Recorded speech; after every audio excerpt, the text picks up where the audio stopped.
Hey, look at that. Paul Johnston. No idea who you are, but I am definitely cheeky. Paul Johnson. Hey, look at you. You must be in the UK there, you. Paul, let's do this. Dave Campione, let's do this. Yes. Yes, the music begins. Prepare yourself. The sound is on, too. I checked it. The sound is on. Very Prepare good. yourself. Very good. Very good. Very good. So bitter. Hello, Paul, Dave, Bitter. Yeah, UK brother. Merry Christmas to you too, buddy.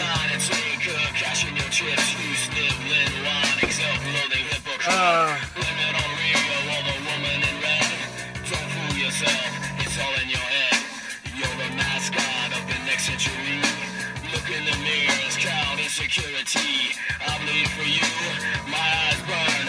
My point is no, cause you'll never learn. Yeah, Ox Project.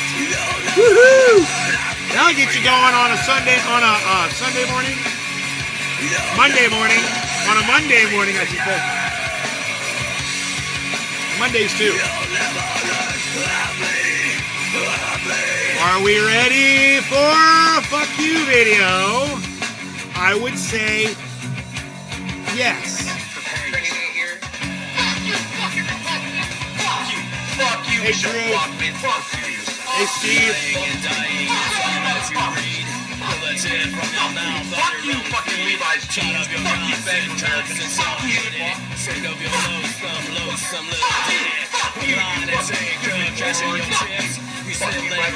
Self-loathing hypocrite. Blame it on Rio, all the woman in red. Levi's closing up. It's all in your head.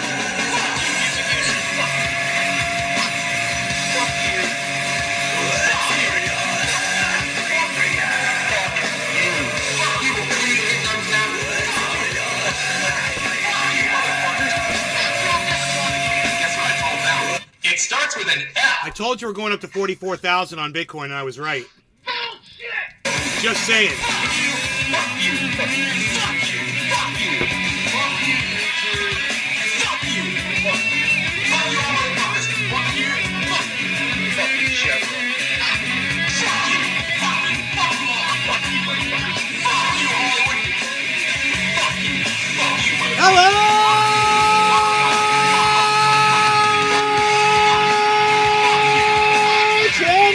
Trendy reporting in live from Orlando, Florida, home of trending as there is and all things trending. We find me and you in the hashtag trendies on all forms, sources, and sorts of social media. You won't find hashtag trendies because you guys never hashtag trendies, but you'll find it in all forms, sources, sorts of social media, especially at Twitter, which you never go to, and Rumble, which all of you should be at.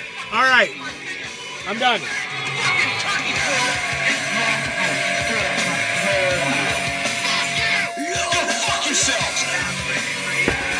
Okay, I hope you guys are enjoying your holiday.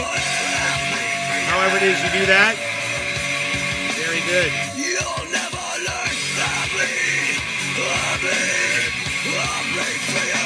Okay, so I hope you guys are doing great with your families, doing your holiday thing. If you're into that, if you're not like me, if you're not into that thing like me, then you could hang out here with us and still have a great day, and we'll have fun and we'll party.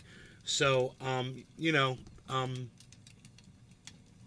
don't forget the thumbs up, says it's so bitter. Yeah, I know there aren't even 10 people here, but let me see. How many thumbs ups can we just get to try to get close to 10, guys? Okay, I've got 1. I need 9 more. If you guys could all hit that thumbs up, I'd really appreciate it.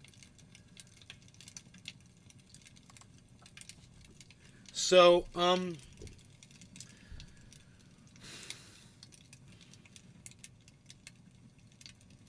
yes. Yeah, it says 13, but I only have 1 thumbs up.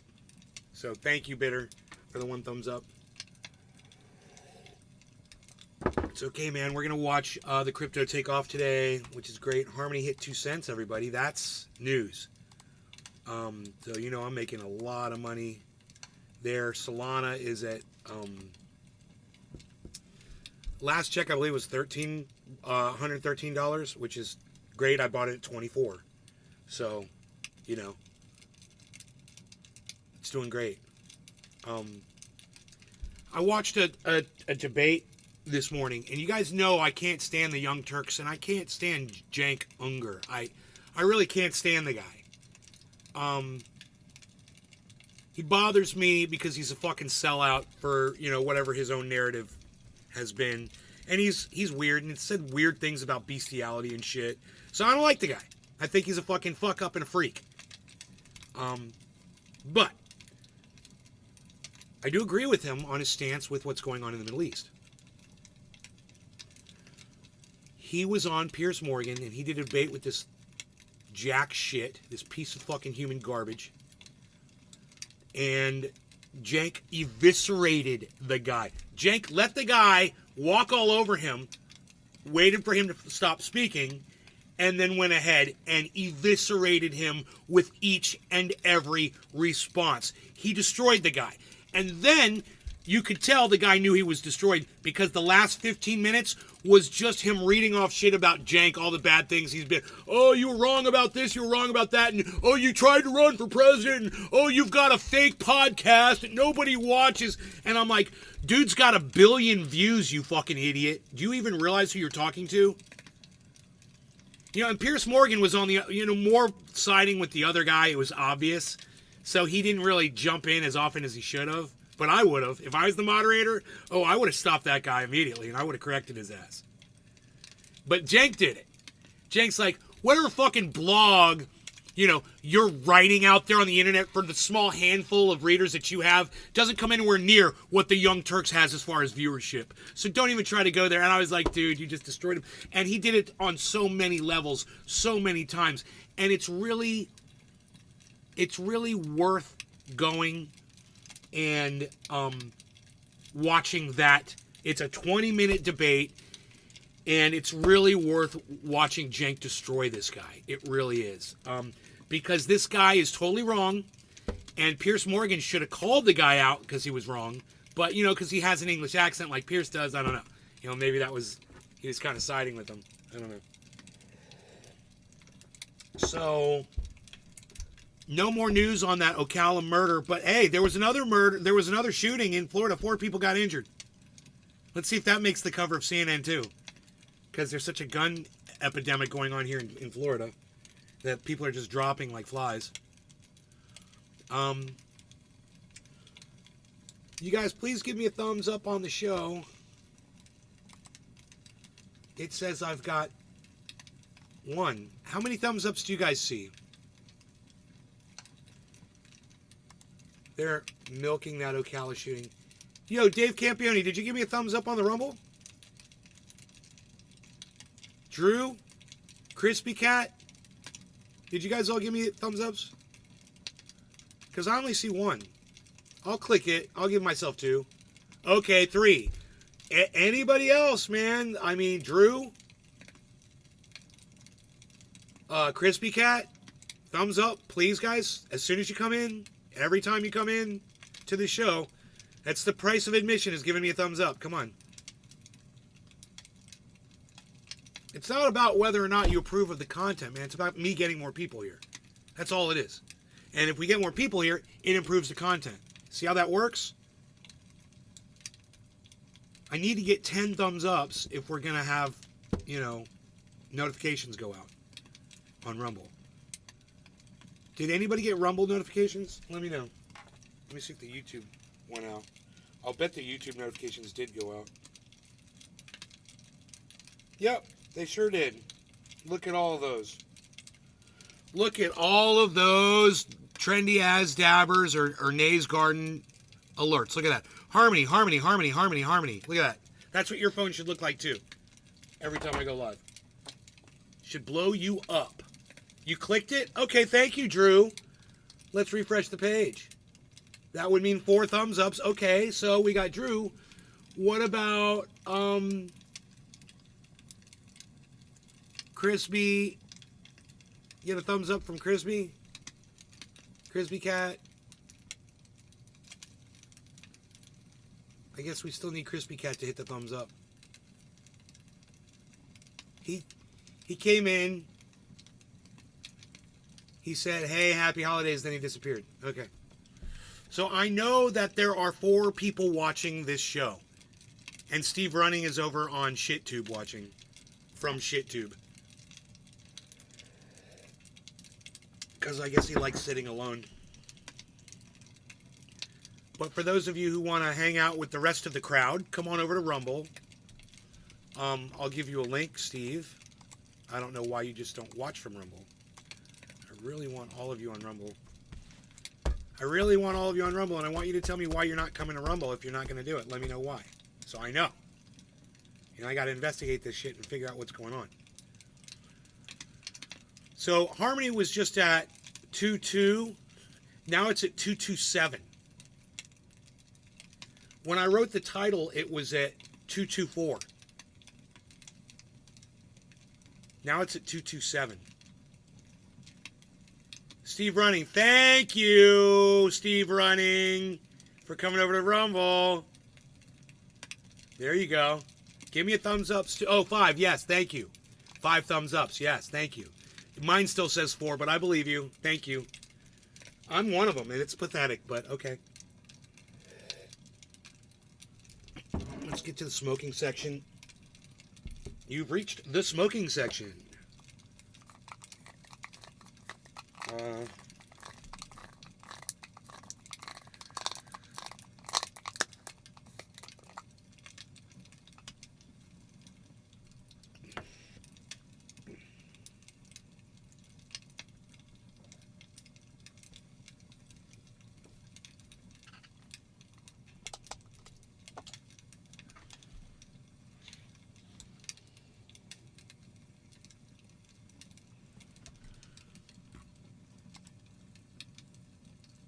Deer Slayer, how about that thumbs up, Deer Slayer? Deer Slayer, can I get a thumbs up? I still only see 4, man. Give me a thumbs up, please. I know I'm being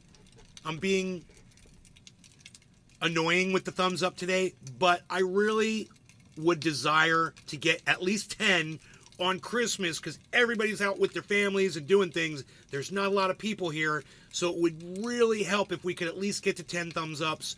And maybe those notifications. So you guys are telling me that you got the notification on Rumble, I'm assuming, right? The Rumble notification did go out just for some of you? Okay, great. That's great.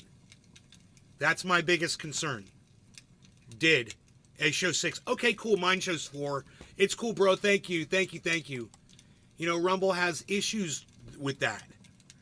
But, it's one of the small issues. I'll take that and get my free speech. I'll take the inaccurate reporting and still get the free speech. So I'll take free speech over all. All right, let me turn up the brightness here. There we go. You guys can see what's going on.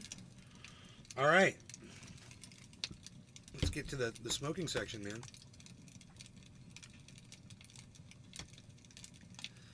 We could probably take this off screen and replace it with this. We'll go like this. Yes. Yes. Yes. Yes. Yes. Yes. Yes. Yeesh. Want to see what Bitcoin's doing? 43,628.80. Okay. Harmony 2276. Great. We've hit a little bit of a holding point here. We're in a holding pattern while you enter the smoking section here in Nay's Garden. Make sure your seatbelts are secured, are fastened securely. That's what I wanted to say.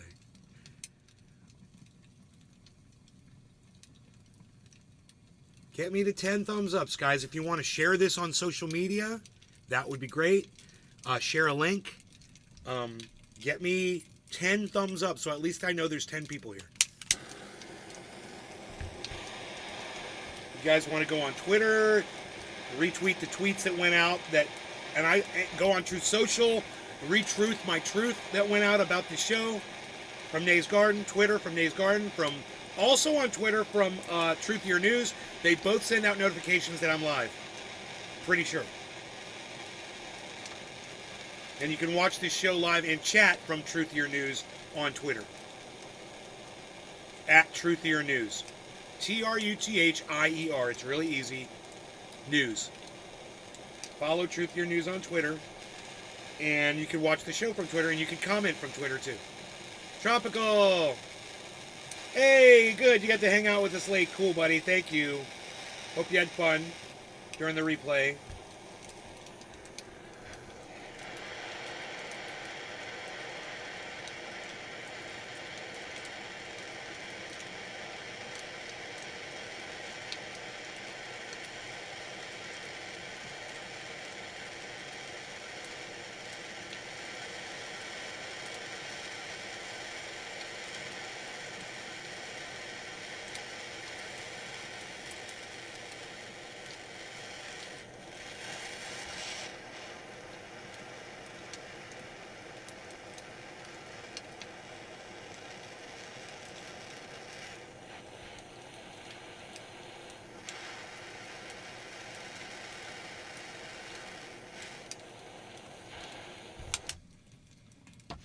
Okay, let's take a look here and see where we're at. Let's do 1830. And you know, ever since I started doing the number, the time in the chat, my dabs have been perfect. They taste so good. I get so much smoke. It's just exactly 1 minute of cool down on that quartz bucket. It just works so nice. And it doesn't sit and smolder. I get almost the entire dab. I know if I go in a little early, you know, if I'm doing a super big dab, you know, I can go in a little earlier. If I'm doing a smaller one, I can go a little later. It's just a little bit of a smaller size dab right here. So much propaganda. Yeah, I know. It's good to be a truth teller. It makes me feel good, you know.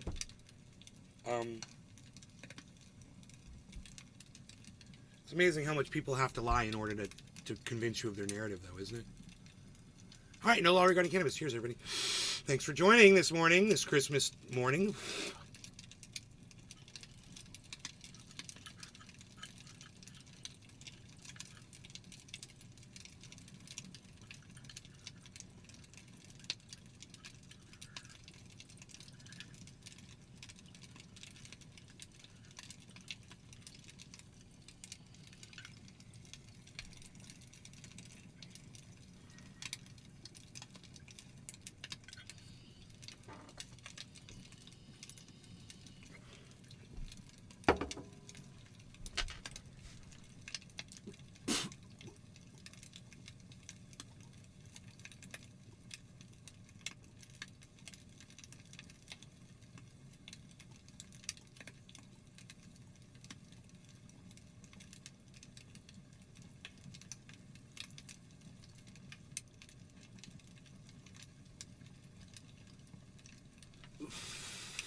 Yes, my double bottom W, yeah, tropical thing.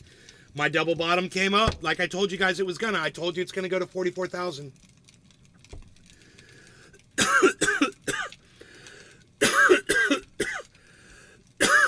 We're on a pennant that is a falling pennant flag pattern. Well, it might be falling. I don't know. You'd have to. Yeah, it looks like it's falling. Nah, actually, maybe not. Looking at the bottom of it, it might not be a good sign at all. Actually.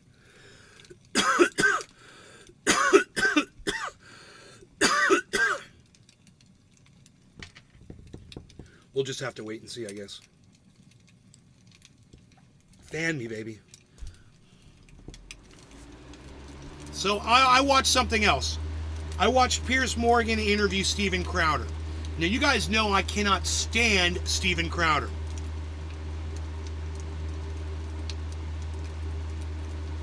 goddamn does he make a lot of sense when he starts talking about First Amendment, free speech. So, you guys, people think I'm an echo chamber in here. They accuse me of running an echo chamber, and they claim that, you know, I don't look at opposing views or whatever. Understand, Steven Crowder holds almost every opposing view to everything that I believe in. He is on the other side of. And as far as a human being goes, I fucking hate him because he's an abuser. He abused his wife. He's a fucking man-child, and he's a fucking bully, and he's a piece of human garbage. He's also a pussy for keeping a firearm on his desk while he's broadcasting. You know, like he's scared somebody's going to come and rough him up or something. You know? He's a pussy. So, imagine my amazement when I actually heard him making sense on Piers Morgan. And actually, I'm going to share the video with you. Because it really is that good to hear Piers Morgan and fucking Steven Crowder agreeing on shit. And also, Steven Crowder handles Piers Morgan handily. And I'm going to give him fucking credit. Now, once again, I fucking hate this guy. And most of my audience, you guys are not mentally prepared enough to watch Steve Crowder and realize what you're watching. You really aren't. So you should filter Steve Crowder through me, like I'm going to do right now. But don't go off on your own and watch Steven Crowder. He'll indoctrinate the fuck out of you, and next thing you know, you're going to be hating on the LGBTQs, you're going to be hating immigration, you know, people trying to come into the country, you're going to be, you know, you're going to be a piece of shit Republican. And he will do that to you. So, like I said, filter him through me, right, if you want to check him out. And that's what we're going to do right now. I'm going to hold your hand, and we're going to watch Steve Crowder make some sense. And I know that's crazy, but like I always tell you this. The people that I disagree with the most, at some point, they're going to fucking broken clock some shit out. And it's going to make sense. And when they do, I'm going to point it out. Because he may have actually done it in such a way that I really appreciated.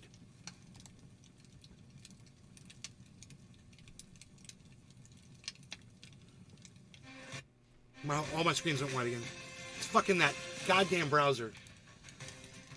Welcome back to Uncensored. Last week I criticised Elon Musk's decision to allow the massacre-denying conspiracy theorist Alex Jones to return to X, formerly Twitter. Some people weren't happy. They included the influential conservative personality Steven Crowder. This is what he had to say on his show, Louder with Crowder, about me. This brings us to Piers. I love the way Piers Morgan does this to people. It's so hyperbolic, and it's so English, and it's so tabloidish. It's so tabloid, bro. It's so National Enquirer for the way he does it, but at the same time, I like it, and it's fun, and it's funny. He'll literally just let Steve Crowder just destroy him right now. Piers Morgan is like, look what this man said about me, and then here it is. Here's the clip, and Piers sits there and fucking takes it with his stiff upper lip, and I fucking love that. I love that he allows the counter narrative to just railroad him, and he does that. So watch this. Morgan's rules for me.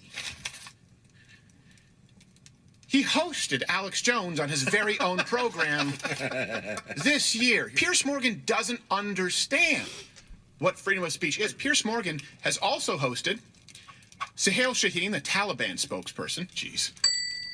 Wahid Asif Shaita, an Islamist extremist leader. Jeremy Corbyn, the anti-Semitic Labor Party leader. Just Piers, stop it. I'm sorry. Fraud. There we go. Well, in the spirit of hosting very He controversial knew that, dude. people on my free speech. I told you Steve Crowder's a pussy, right? And the very last fraud, you can see it. You can see he's like second guessing that he's calling Piers Morgan a fraud because he knows Piers Morgan is going to have him on. It's like you can see this. Watch. Morgan has also hosted Suhail Shaheen, the Taliban spokesperson. Jeez. Wahid Asif Shaita, an Islamist extremist leader. Jeremy Corbyn, the anti-Semitic Labor Party leader. Just Piers, stop it. I'm sorry. Fraud. There we go. Fraud. Well, in the last one's like a goat. Fraud. Right? He's thinking about it. He's like, oh, I'm calling Piers Morgan a fraud, man. I'm going to get called out. Yes, you got called out. That's the first thing. But the second thing here is, why is Piers Morgan a fraud for giving people a platform? Why is he a fraud? You know, he pushes back, and I'll give him credit for that. It's not like Jimmy Dore, who I will call a fraud, who attempts to do the same thing but never pushes back and has people on to boost his narrative and keeps quiet when people don't make sense because he enjoys, having his narrative hoisted up, whether it's factual or not. And he's a sick person. Jimmy's sick. Piers Morgan is, as much as I fucking can't stand him as a human being, I hate both these guys. Understand it. About equally. I hate Steve Crowder and Piers Morgan equally. I hate them both. But at the same time,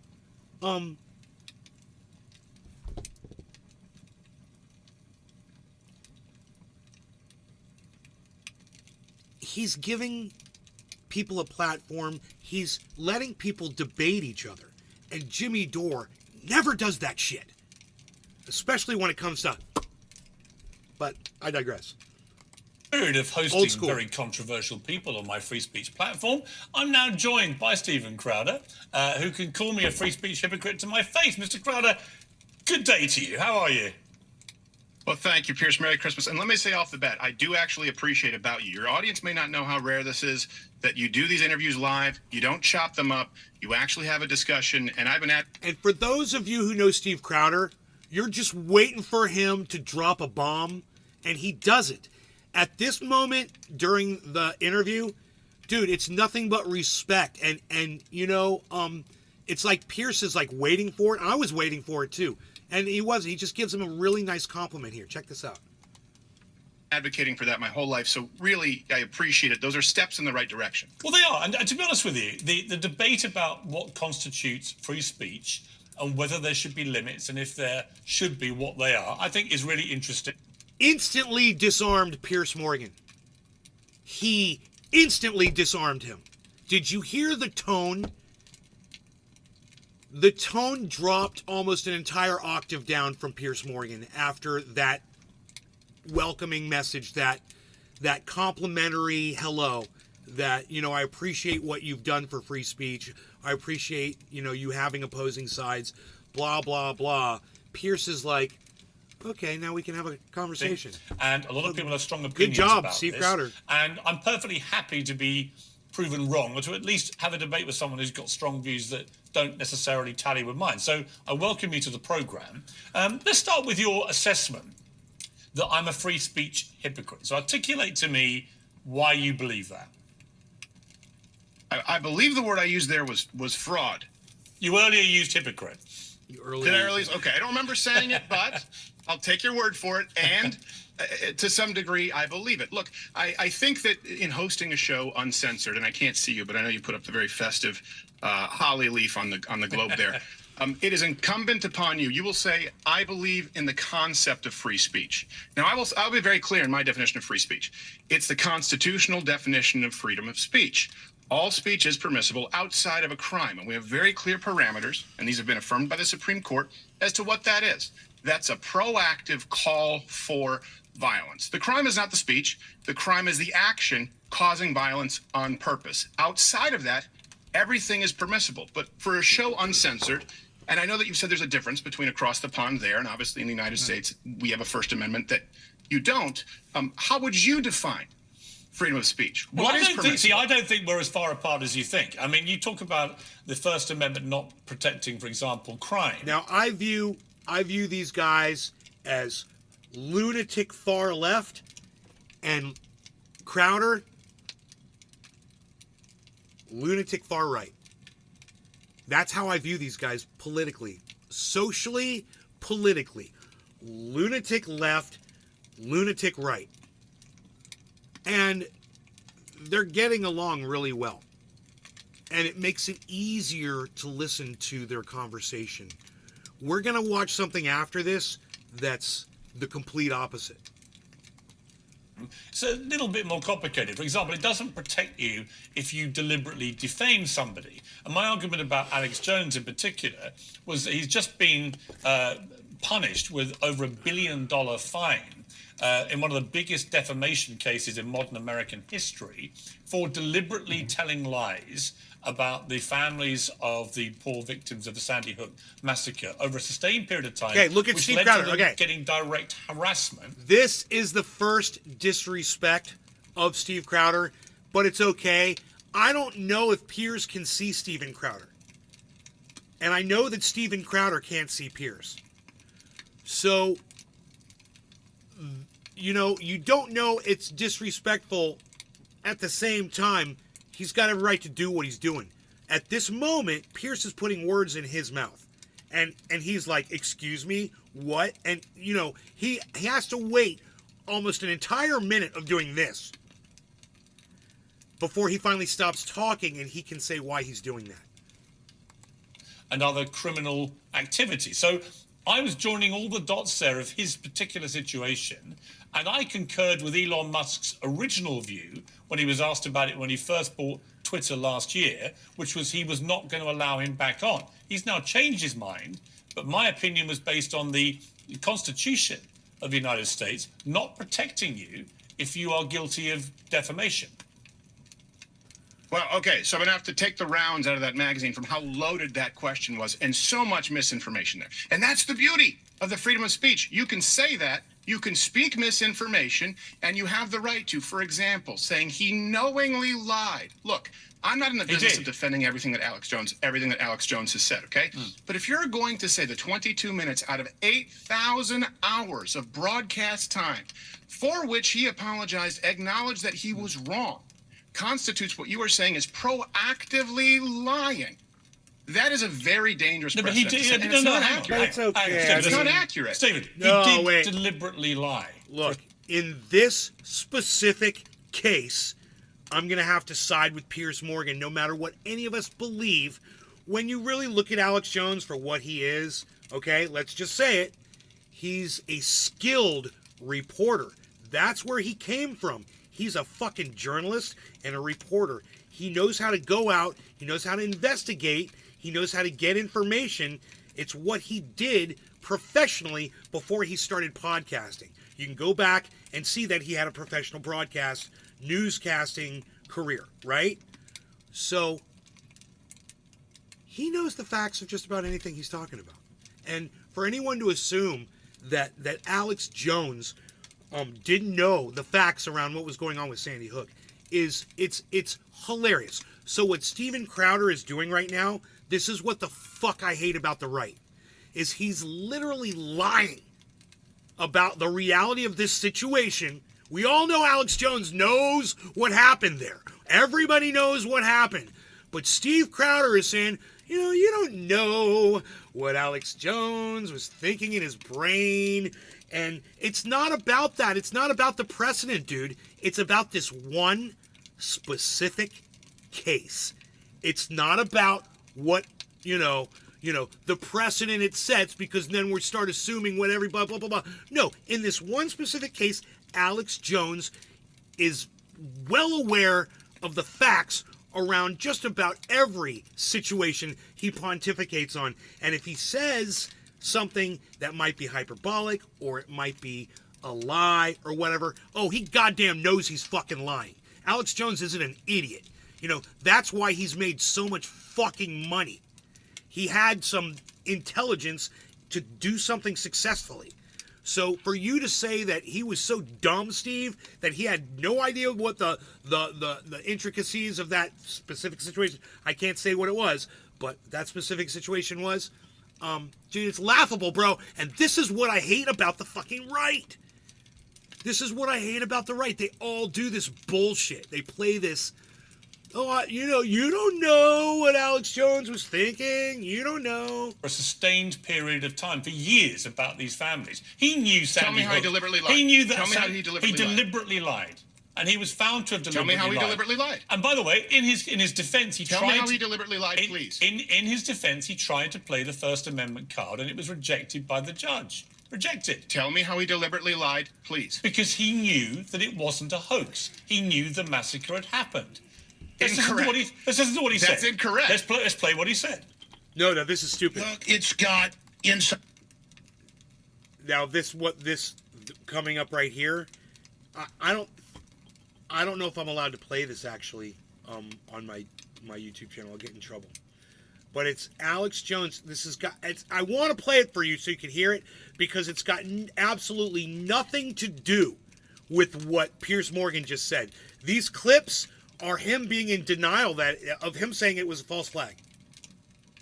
That's what these clips are. It's not him saying it was factual and blah, blah, blah. So Steve Crowder kind of has a little bit of a point, but at the same time, these videos don't help Pierce at all, and it's kind of weird. Here, watch. With the fact that the whole thing was fake. Whole thing was fake. Repeatedly. A series of different shows he did. You still haven't answered. You still haven't answered. But you said that he knew that the facts around it and that you had clips. And that I guess you were going to expose Alex Jones. You ended up not. You ended up reinforcing Alex Jones' viewpoint. Pierce. So this is just a what I would call a forfeit on this point by Piers Morgan because he just disproved his own point with the videos. That doesn't prove that he knowingly lied anything. But Look, Alex Jones is wrong about a lot. You're a very Alex smart... Jones is wrong about a lot. Stephen, you and I disagree. But he's also... Stephen, you and I disagree. Hang on. Believed it, and I'm going to respond to you.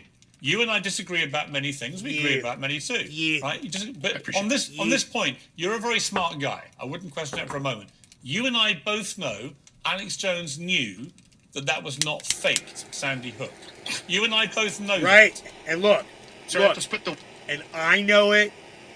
And Steven Crowder knows it. And you all know it too.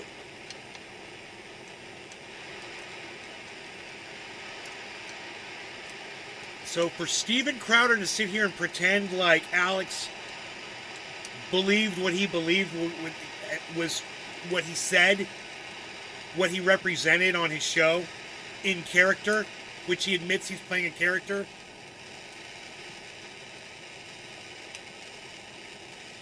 You know, the character that he portrays on his podcast believes it was a false flag op. But the real guy behind the character, he knows exactly what happened. He says what he says to make money. The words out that you just tried to place in my mouth. I do not know that. I don't agree with the premise. And he should have backed off. You have yet to prove it. Here's the beauty, though. I don't have to prove it. He should have backed off before he got those people. No, it didn't. And even assuming that found him guilty of defamation with your audience, and I'm going to continue speaking as though we're having a dialogue. Even assuming that you don't discuss the caps, that he would never pay out, the far lower settlement that they have decided they would allow, considering this will go to a superior court and will get thrown out, even if you allow all of those things. Here's the beauty of the First Amendment. Here's the beauty of the First Amendment. Even if you at one point commit defamation, you still don't forfeit your right to speak. Right. No, you don't. That's why Giuliani is still That's going right back out and yap, I know. And still committing. He was banned from Twitter for having a pop at some committing guy slander CNN. against these two women. women. I don't care about that. I'm more interested in why Elon Musk tweeted when he bought Twitter and was asked, will you bring back Alex Jones? He said, no, I won't allow somebody back on, having gone through the pain himself of a child dying in his own arms, one of his children. He wasn't going to allow someone who profited from the pain of dead children to be back on the platform. He then changed his mind, which he's allowed to do. He owns the platform. X is a private company owned by Elon Musk. He can do what he likes with it. But they also have a series of rules which are available on their website, which you can check about what is allowed and not allowed. And they will deplatform you if you transgress those rules. And my point to you is that the situation with Alex Jones is that he was found guilty in an American court of defamation. And yes, it's entirely down to Elon Musk that he can bring him back. But I agree with the first version of Elon Musk's decision-making, not the second one based on a completely undemocratic poll he put on his own Twitter feed. Well, I agree with you that it shouldn't be left to a democratic poll because the First Amendment is not subject to a vote. Right, but you accept the First Amendment of the U.S. Constitution has a number of things which are excluded from protection, whether it's child pornography, fraud, defamation. There's a whole list of things which you'll simply. But that has nothing to do with speech. No, but you're conflating. Pierce. But I think you've mischaracterized what I said then, because I've never said he hasn't got a right to say what he wants. He can say what he likes. I believe fundamentally in anyone's right to say whatever they want. The question is accountability. And the U.S. Constitution, Sure. which you don't think I know anything about, but actually I know a lot about. And I'm a huge... I didn't say you don't know anything about it. I Well, you really don't actually, believe that. I know that in you another have clip studied from it. that same show you did, you basically said, I don't know much about the U.S. Constitution because I'm not American. That's fine. But I have lived and worked in America for 20 years. I have tried to really get a handle on the U.S. Constitution.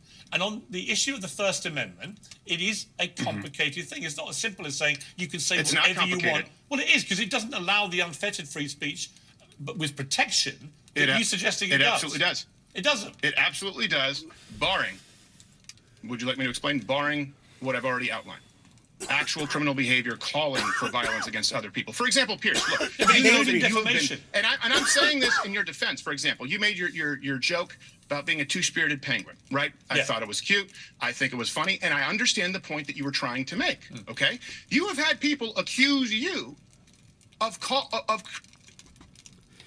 Hey, Paul, did you share this and Burned came? Hey, Burned, what's up, man? Let me give you the Rumble link. If you have Rumble, come to Rumble. We're at Nay's Garden on Rumble. That's where we're all at. creating violence against trans. You know that, and we know it's absurd. So who defines what is actually calling for violence, or if you But here's the basically in difference. a roundabout way No, I hear maybe you, causing violence? No, unless you called for violence. No, but you keep didn't. saying You said that you were a two-spirited But you penguin. keep saying that your only barrier on free speech is crime. Yes. And I keep reminding you that Alex Jones was found guilty of defamation, and that is one of the things that's not protected by the First Amendment. No, it's not protected in a you can have civil damages, and your First Amendment rights don't cease to exist. In other words, you can pay. You can pay the piper for what you have done in You're that still being individual held instance. accountable So if someone for your at some defamation. point, if someone accuses you of defamation, and let's say has a suit levied against you that actually, by God, is successful, let's say that, does that forbid you from speaking publicly thereafter? No, of you course don't not. lose No, it. It's but a it- fundamental human right. Not at all, but it does allow, I'm exercising my rights to free speech to say I think he shouldn't be allowed back on X, which was the position of the owner of X until last week.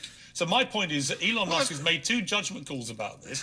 One I agreed with and one I didn't. And I'm exercising my free speech rights to say I don't agree with it. You are, and I completely support your right to that. The problem is Elon Musk changed his mind in the face of new information. And if we want to have productive dialogues, we need to. You know what? This is one thing I often ask. And by the way, I think that none of this is a gotcha for Twitter clicks. I hope to God it's not.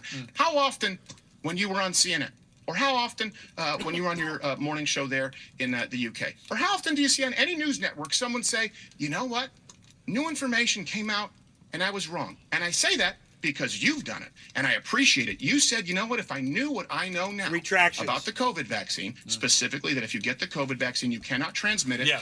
If I knew that that was incorrect, I wouldn't have espoused the views that I did. Yeah. I think that's a beautiful thing. And I think the problem that we have in today's society is not wanting to allow people to be wrong, to make mistakes. In the realm of comedy, look, good jokes and bad jokes come from the same place. Sometimes you have to risk something and it's not funny. but I agree Sometimes with you have about to all express that. an opinion. Don't cut him No, I off. agree with you about all that. No. I agree with No. You shouldn't have cut him off because that's the most sense I've ever heard Steven Crowder make in my entire life. So that's 11 minutes into this video, if you want to find that clip, guys, where Steven Crowder is just spitting fire. And when you listen to him, you're just like, is this the same motherfucker who doesn't love the LGBTQ community? Is this the same motherfucker who, thinks that if you're in this country illegally, you should be brutalized and dragged the fuck out and sent to a place where they're going to kill you?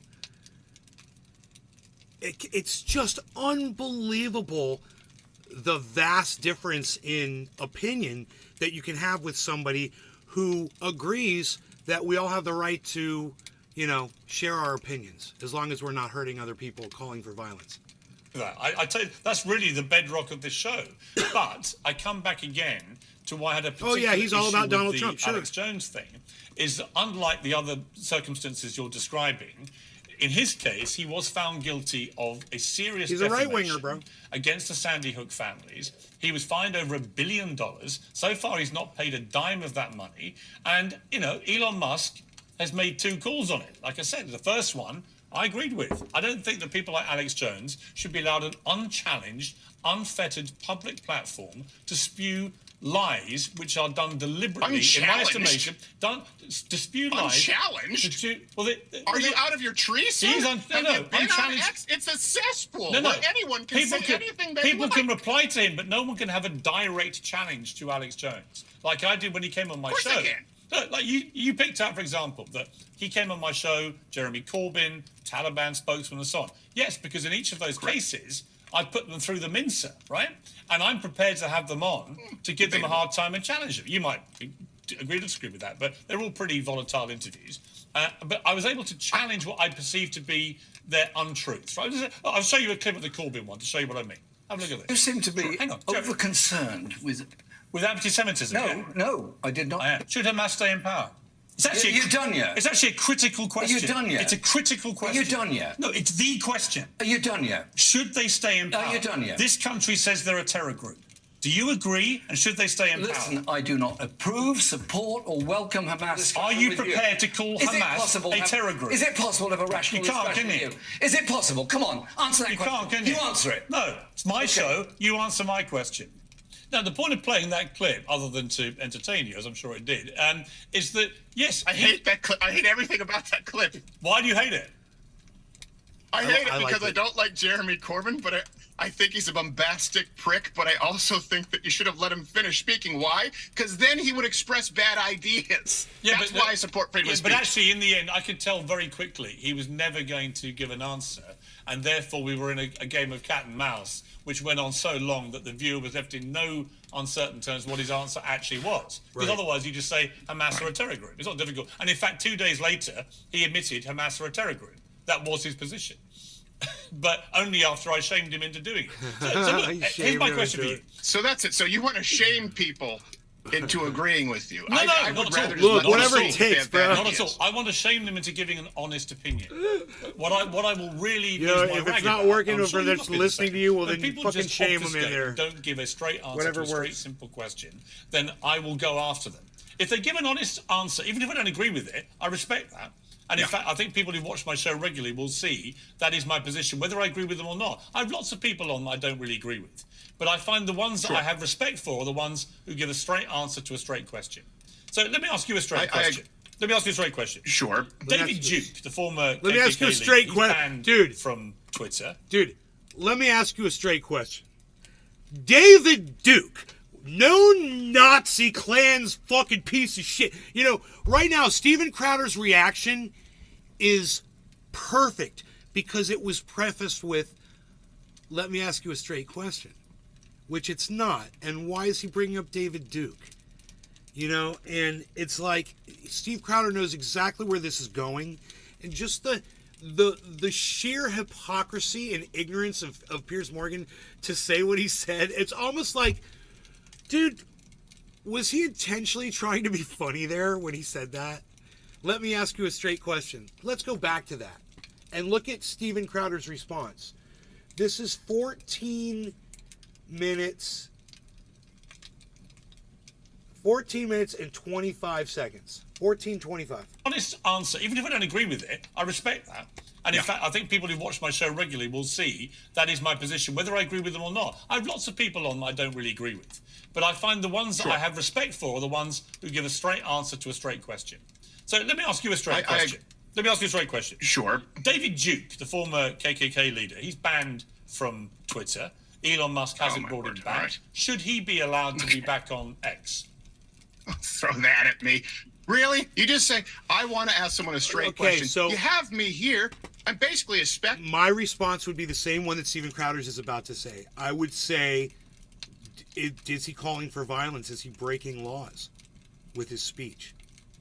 Because if he's like Nick Fuentes, you know, it just depends on if he's violating hate law. You know, is he telling people to go do harm to other people or not? I don't appear. You want to ask me about David Duke? Yes.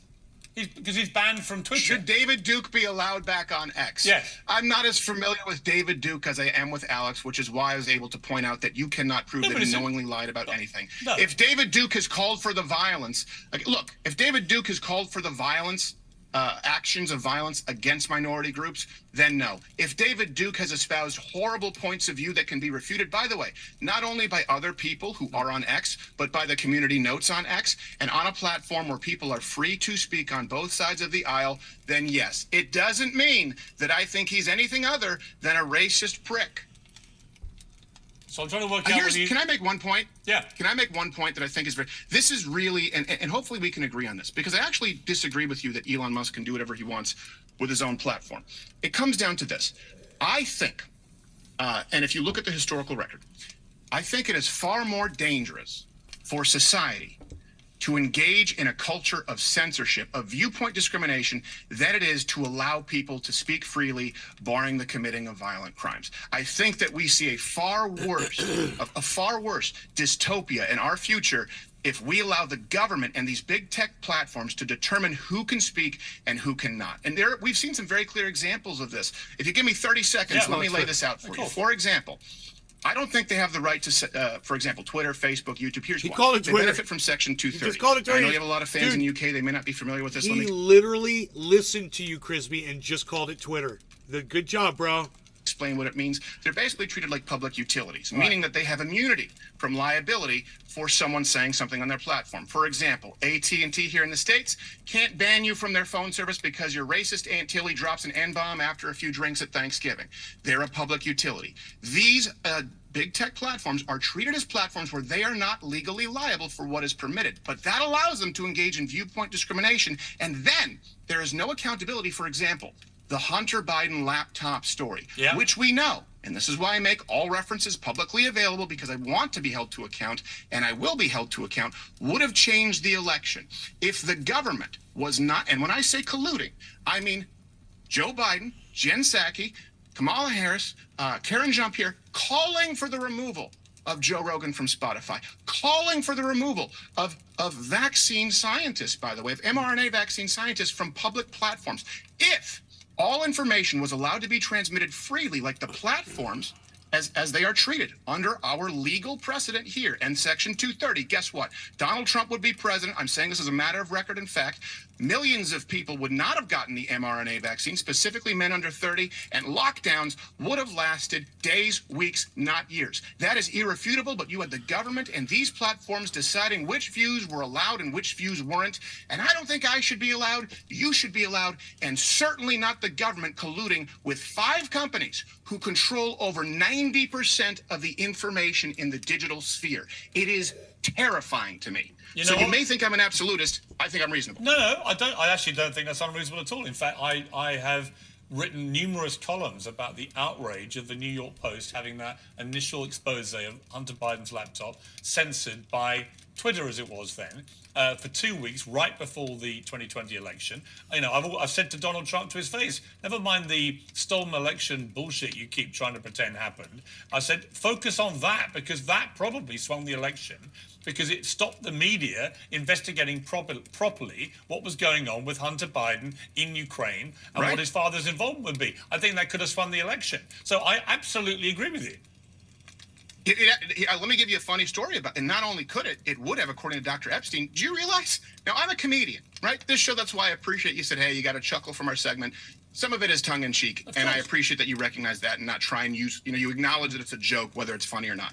So as a comedian, the host of a comedy show, Rudy Giuliani was on this show. Listen to this. The first time Listen the to the ever saw impersonation. Hunter Biden's laptop Dead on. was on this show. He brought it up. He goes, I have the laptop here. The FBI came, they searched my offices. They took everything but the laptop. I go, wait. Is that the Hunter Biden laptop? He said yes. Episode. Dude, was that the fucking scariest dead on impersonation? He became Rudy Giuliani like that, bro. You guys want to hear that again? It's uncanny. As far as impersonation goes, you can't tell the difference. So here, let me go back. This is 1904. Joke, whether it's funny or not. So as a comedian, the host of a comedy show, Rudy Giuliani was on this show, and the first time the public ever saw Hunter Biden's laptop was on this show. He brought it up. He goes, I have the laptop here. The FBI came, they searched my offices. They took everything but the laptop. I go, wait. Is that the Hunter Biden laptop? He said yes. Episode is banned. Suspended from YouTube. Think about that. Think about how terrifying that is. It was an accident. Oh, it's wrong. It's wrong. Let me ask you, though. Yesterday on your show, you appeared wearing a T-shirt saying Alex Jones was The whole laptop story turned out to be true. You know? It's like... I changed my mind. They were silenced for that. About? For talking about it. They weren't allowed to talk about it. How much time do you have? Well, are you talking about Sandy Hook? No, I'm not talking about Sandy Hook.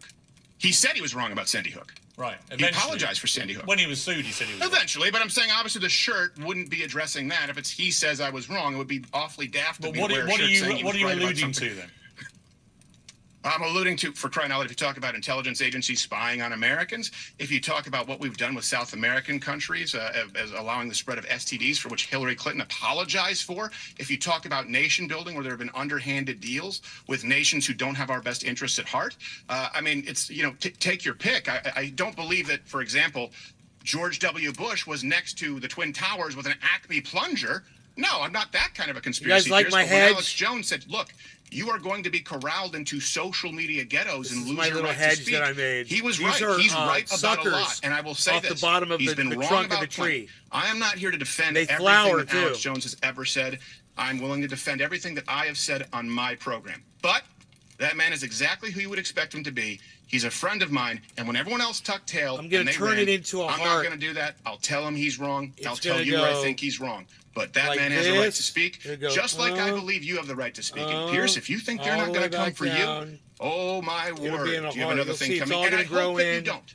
I genuinely hope that you That's don't. all going to grow in I mean, right there. I've had people say that I was a hate That'll all speaker grow because I in. said It'll be soccer a was big gay. heart. It's going to be I beautiful. do. I think so. You think Oh, I'm soccer's going to cut it into a perfect heart. Homosexual, yes. You know what? That's a whole other debate, Stephen Crowder. Let's have a debate about whether soccer I'm is going gay. to make it really And if it big is, on by the way, monitor I in would- here so I I can would be see happy it to embrace on its camera, homosexual and I'm going to side. trim it. Well, I know you While would. looking I know on the you would. But with monitor. that accent, you have to be careful. People take you seriously. I think it's great. I think it's great if you're a 6-year-old girl. You guys, I'm cutting this off right here. Let me go back because this is one of the greatest attacks by Stephen Crowder. Dude, I got to give him credit for this. And you guys know I can't stand him as a human being. He's a piece of human garbage. I fucking, if I'm going to hate somebody, this is somebody I fucking hate. Understand that. Him too. I hate both of them equally. But what he does here is he is about to do brain surgery on Piers Morgan. I don't know how far back I have to go, but I don't want to walk over it. You have to listen to this evisceration. I don't know if any of you caught it because I was talking. But he mentions some. Did you guys hear what what Steve Crowder mentions?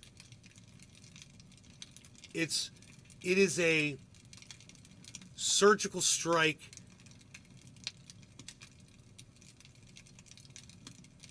One of the greatest freaking assaults I have ever seen. You guys didn't watch this. Watch this. Watch what Crowder does to Piers Morgan. Corralled into social media ghettos and lose your right to speak. He was right. He's right about a lot. And I will say this. He's been wrong about plenty. I am not here to defend everything that Alex Jones has ever said. I'm willing to defend everything that I have said on my program. But that man is exactly who you would expect him to be. He's a friend of mine. And when everyone else tucked tail and they ran, I'm not going to do that. I'll tell him he's wrong. I'll tell you where I think he's wrong. But that man has a right to speak, just like I believe you have the... Okay. I think it's coming up right here. This is 21 minutes into the video. right to speak. And Pierce, if you think they're not going to come for you, oh my word, do you have another thing coming? And I hope agree. that you don't. Yes. I genuinely hope that you don't. They come I for mean, everybody. I had people say that I was a hate speaker because I said soccer was gay. I do. I think so. You think soccer's gay? Homosexual, yes. You know what? That's a whole other debate, Stephen Crowder. Let's have a debate about whether soccer is gay. And if it is, by the way, I would be happy to embrace its homosexual side. Well, I know you would. I know you would. But with that accent, you have to be careful. People take you seriously. I think it's great. I think it's great if you're a 6-year-old girl or a homosexual from Greece, to quote Nick DiPaolo. Yeah, you know the difference in our football and your football? We don't wear helmets to protect ourselves. We're real men over here. You also don't allow contact. We're real men over here. There's no great padding or great shoulder pads and helmets. We just get stuck into each other, and that's the difference. You also don't allow We like to wear contact. helmets and carry guns. We just use these guns. But that's a whole other debate as well, well. that's- Stephen Crowder, yeah, I've got to leave it there. that's- It's been a good it's debate. kinda obvious, I've actually Piers. enjoyed the tone of this debate. I think it's a really interesting area, free speech. kinda obvious, I think Piers. ultimately we agree about more things with free speech than you've we got disagree. some But let's sort keep the of debate a. going. Thank you for Piers joining me. Morgan has some sort of a misconception of just visual facts, because he just tried to say that he went like that to Crowder. These guns right in, right? You know what I mean? No, we don't, Pierce. We don't know what you mean, bro. Like we said, it looks like fucking Crowder's juicing, bro. You got a saggy suit on. Okay, there's saggy suit. Can't fill the suit out. There you go. There's a lot of play left in those biceps, bro. There's a lot of play here. Look, guys. There's a lot of play left in those fucking arms, bro. What's going on there? Those saggy arms, bro. You got some saggy arms. Anyway, this next one is amazing. And I give these guys credit. Great shoulder pads and helmets. We just get stuck into each other. And that's the difference. Americans And Academy Awards. You like to wear helmets and carry guns. We just use these guns. But that's a whole other debate as well. Stephen Crowder, got to leave it there. It's been a good debate. I've actually enjoyed the tone of this debate. I think it's a really interesting area, free speech. I think ultimately we agree about more things with free speech than we disagree. But let's keep the debate going. Thank you for joining me.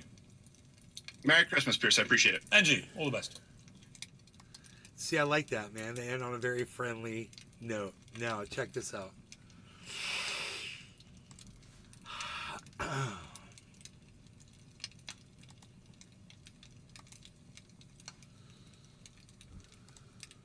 This is insanity, guys.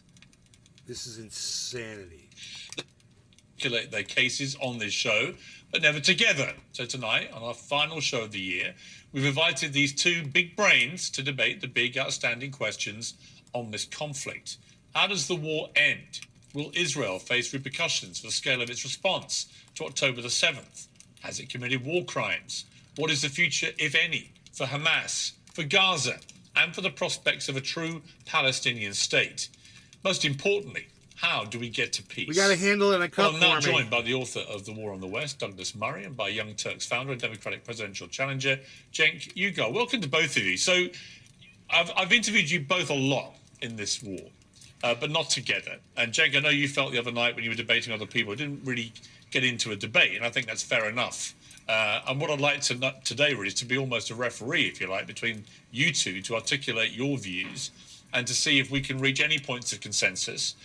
So in that spirit, let me start with you, Douglas. I think you're back in Israel. Is that right? Yes, I'm in Israel tonight, yeah. Today it was a sea of other stories have come out in the last few days, which have been concerning, I think. For anyone who, like me, believes that Israel has not just a moral duty to defend itself, but has a fundamental right to do so after what happened on October the 7th. And I've said that clearly from the start. It's always been, for me, the issue of proportionality. And it seems that in the last few days, there have been a number of incidents which really question whether Israel is being precise, as it says it is, or indiscriminate. And I would cite the killing of the 3 hostages. I would cite the killing of the 2 women outside the Catholic Church. I would cite the President of the United States saying that they're using indiscriminate bombing, and so on. Do you, Douglas, notwithstanding your full throttle support of Israel, does anything that's been happening make you think Israel needs to execute this war differently? No, and I think that most of the people who think they know how to execute this war have never executed a war. Indeed, most people who think they know how the IDF should be running this conflict have never been near a conflict. I'm in Israel tonight. I was in Gaza again yesterday. And the examples that you give, by the way, Piers, I don't see why they show any need to prosecute the war itself differently. I mean, just to take one of them, the first example you give, the absolutely tragic, awful shooting of these 3 hostages as they were coming out. But, you know, some of the spin that's been put on that in the world, apart from the glee, of course, that Israel's enemies can't help expressing, some of the spin on that is almost as if it shows the IDF is sort of so brutal that it even kills Hamas hostages who are Israeli. I just think this is another example of the international media and others just having this astounding lack of empathy for the Israeli people. Can you imagine what it was like for those soldiers who were in Gaza, knowing that at any point there were snipers, there were booby traps everywhere? Imagine what it's like for the poor guy who pulled the trigger. Did you hear what he just said? Imagine what it's like for the dude who murdered the 3 Israelis. Imagine what it's like for him. Poor guy. Huh? This is called... He talks about spin and narrative. Wow. Do you guys agree with his viewpoint? Or would he be spinning a narrative? Let me know in the chat. Give me a 1 in the chat right now if you feel he's spinning a narrative. Give me a 1 in the chat if you think he's spinning a narrative.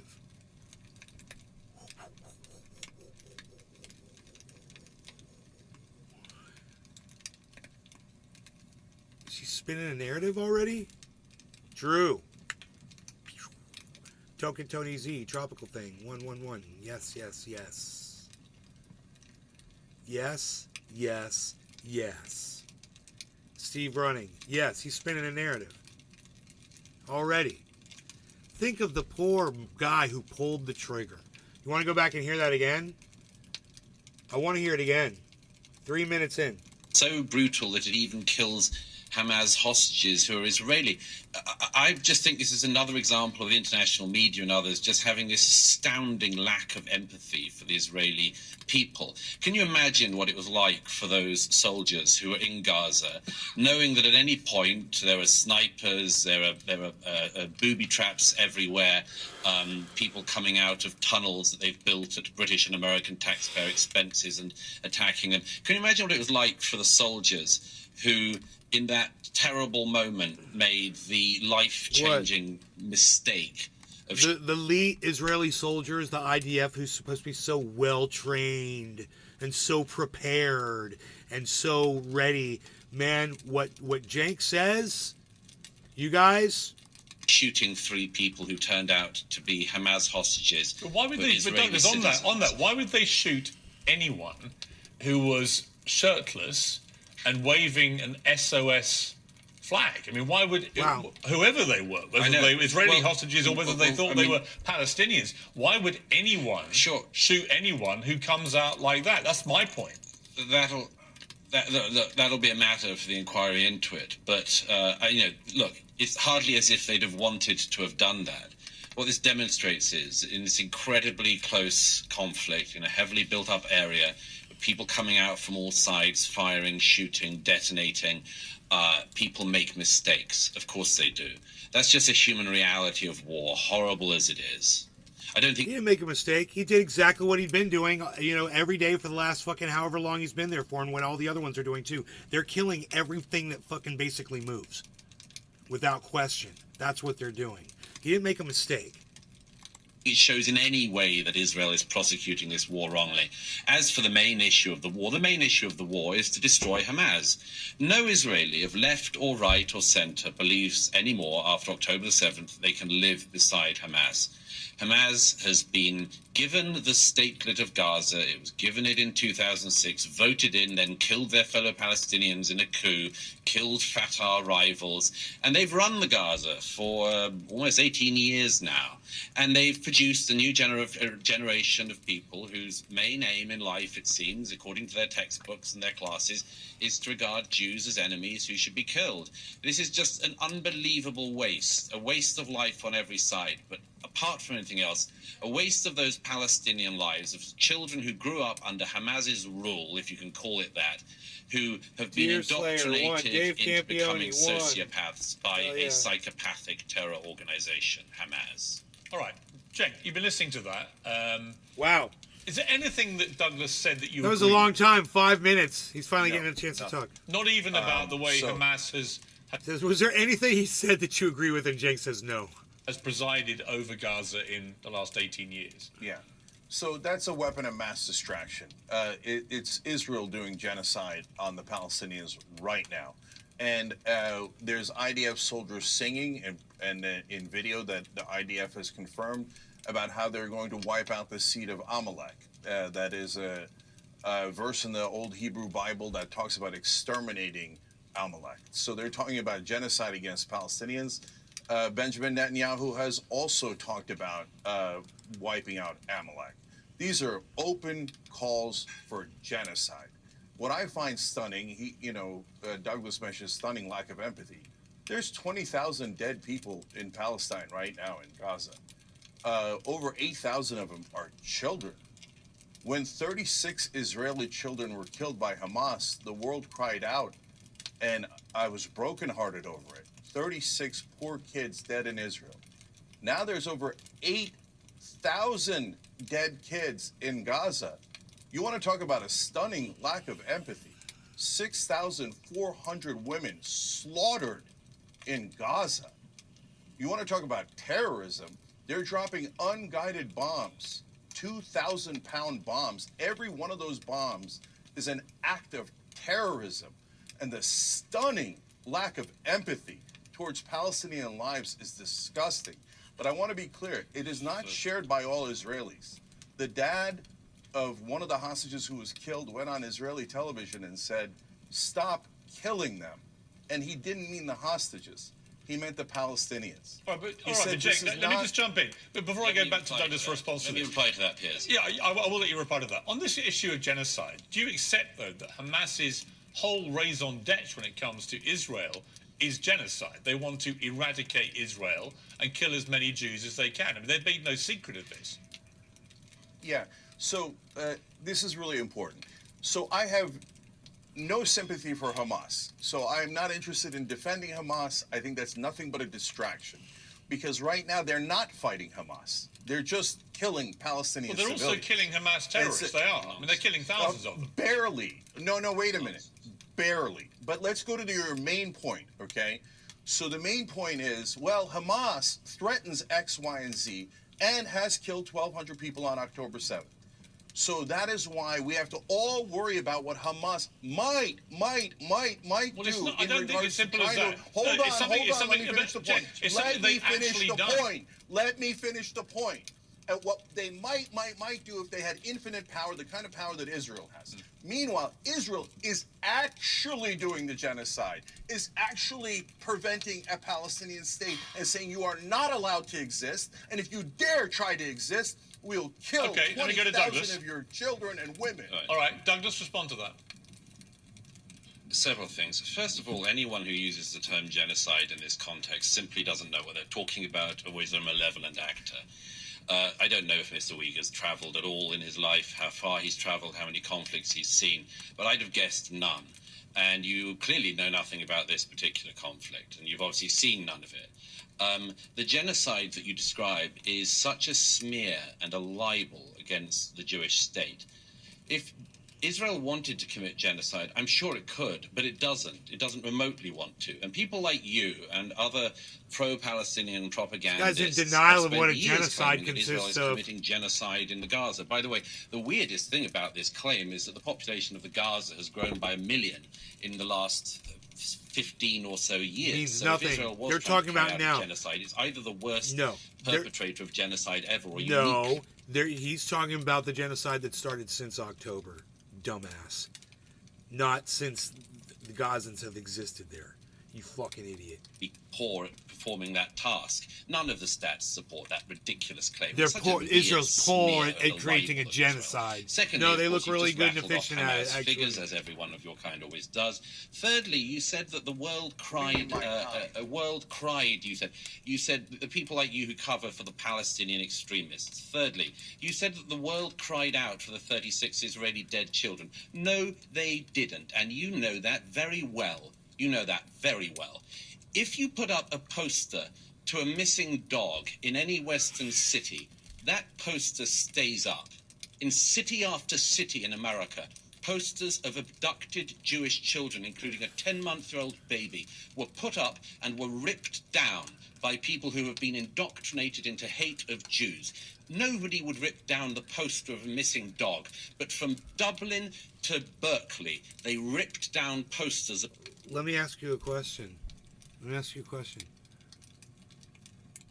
If you're in Dublin or you're in fucking Chicago or wherever these posters got ripped down, how does it help them over there that are being held hostage by Hamas in Gaza? Well, like, you think somebody in Dublin's gonna recognize the poster and go, "Oh, I had a dream last night. I know where in Gaza, you know, what tunnel they're holding this hostage in. I know the location." You know, so they're ripping down posters. It's like, this is such a non-point to what they're talking about. I don't know if Cenk addressed it, but I'll address it. It's stupid. Of abducted Jewish children. So no, I don't think there was Douglas, very much care for that Let me around put the this to you, world. Douglas. Let me make two other very quick points.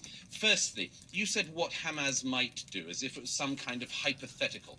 Hamas showed what they do, what they want to do. It showed it on October the 7th, and its leadership, as I'm sure you very well know, said that they would like to repeat that again and again until they have got rid of every Jew.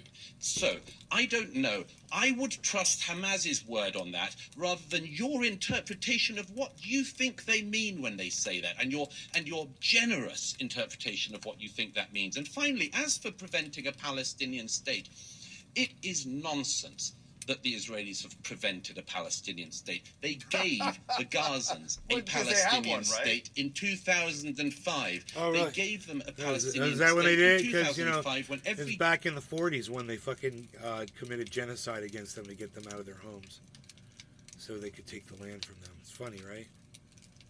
And then they just recently gave it back. Jewish person was ripped from their homes in the Gaza by IDF soldiers, and the Palestinian people were given a state. And what did they do? They voted in Hamas, who then killed their fellow Palestinians, never had another election, and used all the billions of dollars of taxpayer funds from the US, UK, and Europe to build terror tunnels and to enrich themselves so they could live the life of luxury in Qatar. Again and again, the reason there is not a Palestinian state is because the Palestinian leadership doesn't want one. Okay, Douglas, didn't want one in 1947. It preferred war, and it doesn't want one now. Douglas, let me put one point to you raised by Queen Rania of Jordan in a new piece for, I think it was the Washington Post. In just over 2 months, she said Israel's turned Gaza into a hellscape. At least 8,000 children have died, more than the death tolls of Pearl Harbor, September the 11th, and Hurricane Katrina combined. These are gigantic and horrendous numbers of children being killed.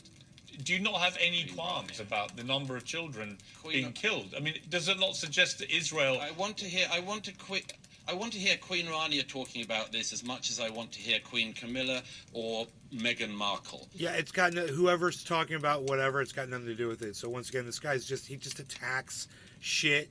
He's just going after the messenger instead of what was said. He's such a dick. I mean, it's pathetic. You're Queen pathetic. Rania is holding on to her own position in Jordan. The only piece of advice she has for anyone is how to marry a king. Queen Rania herself is just playing a very nasty political game. If she cared at all, and I would pose this to all the states in the region, if Jordan cared at all for the Palestinian people, they would take them in. All right, they would Jake, take them in. let me They get don't Jake's- want them. let me If get the Jake- Egyptians wanted them, they'd take them in, but they don't. Do you know why? Because every country that takes in the Palestinians gets terror. It happened in Egypt, it happened in Jordan, it happened in Syria, it happened in Lebanon, it happened in Tunisia, on and on. That's why these people don't really care about their fellow Muslims. They just care about hating Jews. All right, Jake, your response. Yeah, so you asked if he cared about 8,000 dead babies, and his answer was no. Queen Rania bothers me, so complete non-answer, because he doesn't care. He doesn't think that Palestinians' lives are worth anything. He just called them all Well, terrorists. it's nice you can put that and this is what into they my always mouth. do. Well, but it's exactly So what hold you on, said. I let you talk. No, Jake just portrayed your response to what Pierce asked you perfectly. And as far as I'm concerned, as far as what I just saw, and we could rewind it, was you did give a non-answer. You talked shit about the messenger, and I even made a comment about it. And you never addressed. And then when he did mention the kids, you went like that. For a long time, so why don't you shut up for a second? So you're such we've a got all courteous of these man dead as well. babies. We've got all of these dead babies that this monster doesn't care about. He says keep bombing them. A former intelligence officer said in the Israeli press they're using AI in a program called The Gospel, where he said it's basically a mass assassination factory. And we could all see it with our own eyes. And you can do all the propaganda you want. No one believes your nonsense. We see all the dead women. We see all the dead children. Now Israel has killed 20 times the number of civilians that Hamas killed. So would I want Hamas in charge of Israel? Never, never. I don't trust them, and I don't believe that they would be benign. So all of this propaganda about, people don't mind Hamas. No, we mind Hamas. We terribly what happened on October 7th. And I'm now showing you different Israelis that have said that it's a problem. And I want peace and security for both Israel and Palestine. And this does not get Israel any peace or security. But when you ask the other side, do you mind tens of thousands of civilians that have been murdered, incinerated alive, body parts picked out of rubble, little babies killed over and over again, in what is even the Israeli Prime Minister is referring to as Amalek, meaning an extermination of the Palestinian people. And I must clarify the difference between a genocide and a Holocaust. A genocide is when you target a specific people and kill a lot of civilians. Srebrenica, where 6,000 people were killed, was considered a genocide. So it doesn't mean you try to murder every single person in that Jake, let me ask race. you. That is a Holocaust. Okay, but Jake, let me reply. Wait, one second. definition. Before I go to Douglas, Jake, one question. You want to get rid of Hamas too, as does Douglas, as do I. If you don't do it the way that Israel is currently doing it, given that they live amongst the population, how else do you do it? Right, young click? Yeah, there's an excellent way to do it, and there's the right way to do it. So let me explain. So war, this guy talks about, I love war. I go to all the conflict zones. So by watching it and rooting on for more death, I know something about conflict. You know nothing. So here's what reality is. War gets you more war, but peace actually works. So when Israel did a peace deal with Egypt, not only were the Egyptians safe, but the Israelis became safer. That peace deal has held for decade after decade. So how do you do a peace deal in this case? What you do is you do the two-state solution now, and you do it with the Palestinian Authority in the West Bank. And if you then have a Palestinian state, the Palestinian Authority would have the credibility to drive out Hamas from Gaza. That is a realistic plan for both peace, security for Israel and the Palestinians, and driving out Hamas. The idea that you're going to kill 20,000 more civilians, 200,000 more civilians in Gaza, and it's going to drive out Hamas. Okay, let Douglas respond to that. Let Douglas respond to that. First of all, I mean, your other guest, I mean, I don't know what kind of a creature he is. He's a kind of low-grade thug, as far as I can see. He's listened to nothing I've said. Yeah, I know, because I'm Muslim. That's what you call all Muslims. I'll tell you. No, it's not that at all. It's not that at all. I just think that I think you're just a very low-rent racist. But anyway, let me just get on to it. You say first of all, I don't care about the death of Palestinian children. Yes, I do care. I care very deeply about it. But I also know that the responsibility for their deaths lies on Hamas, which has misgoverned their society for the last 16 years and now has been leading the country into being in a war with Israel. So yes, it's on Hamas this. As for seeing wars, by the way, I just mentioned about seeing wars because as far as I can see, you're very ill-travelled as well as rather ill-lettered and ill-spoken. And I mention that I cover wars and go to wars because I happen to think myself that it's worth seeing things with your own eyes, including things that you don't particularly like, but you report the truth. I don't know if you ever even leave your own bedroom. And I can tell already that you don't because you've already said something that demonstrates you know nothing about this conflict. You have just demonstrated it in the following terms. You said that this is why we need to push for a two-state solution and give legitimacy to the Palestinian Authority. I'll tell you something you don't know because I guess you spent no time in the West Bank, have you? I'll tell you something you probably don't know. The Palestinian Authority, Fatah, celebrated the 7th of October massacres. I'll give you another fact which demonstrates you know nothing about this and clearly haven't ever visited any Palestinians in the West Bank as I have. If there was an election tomorrow in the West Bank, the reason why there isn't one is because if there was an election tomorrow in the West Bank, Hamas would win. So your idea of a two-state solution, I'm afraid you are so out of date and you really should leave your bedroom. Because in this region, nobody thinks that there is a two-state solution on the table because there is not a viable negotiating partner. But I just want to make one other main point. You have gone on and on tonight, throwing accusations out against the Jewish state, against me. It's the sort of thing you do. I know you're a sort of you're sort the of one online doing it. pugilist and think you can run for office and good luck with that. But I'd just like to point out that you only really get animated if the Jews are involved. And I can tell that for the following reason. I mean, your surname's Uyghur, isn't it? 1 million Uyghur Muslims in China have been put in concentration camps in the last decade.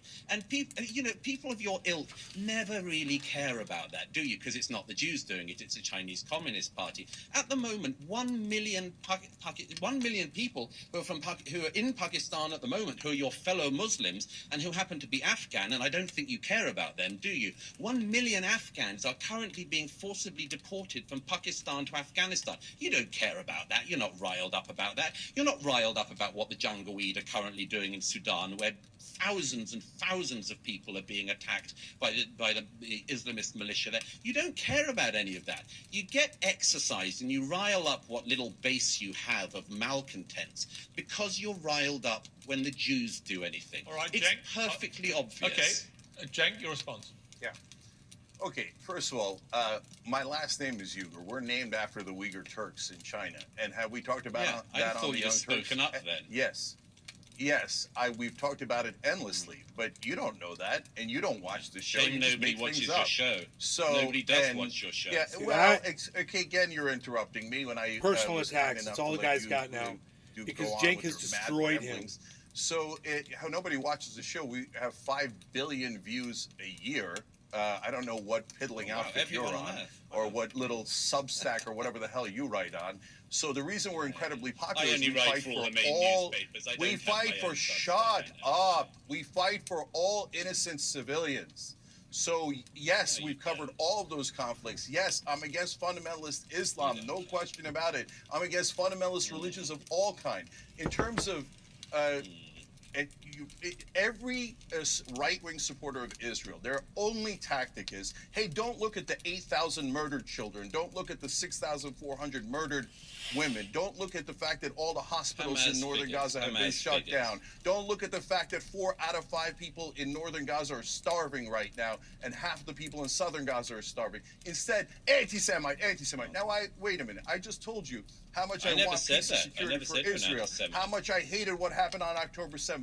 What you don't know is I started the Young Turks with 2 Jewish friends. And so the whole program is both Jews and Muslims. You know nothing. You know nothing. I have Jewish family and friends. Why in the war gods, as they go to Israel, I want them to be safe, okay? So I have shown empathy for all civilians throughout everything I have ever done. But all you have is hatred. Oh, he's an anti-Semite. Kill the Muslims. Kill the Palestinians. And once we kill them, by the way, we'll blame them for it. Israel had to murder all those babies in Palestine because Hamas made us do it. Then why are you listening to Hamas? Why are you letting Hamas drive your agenda? Well, you don't have to kill those civilians. It's a mass assassination factory. We are, 9 weeks into this war. 20,000 people, according to the Hamas-run health authority, but the numbers have not been questioned by other official bodies. 20,000 people so far have died on the Palestinian side. And it is estimated from the IDF that they say they've killed 7,000 or so Hamas terrorists. That number's not been verified, but if you take that as being accurate, that's 20% of the estimated number of Hamas terrorists that exist.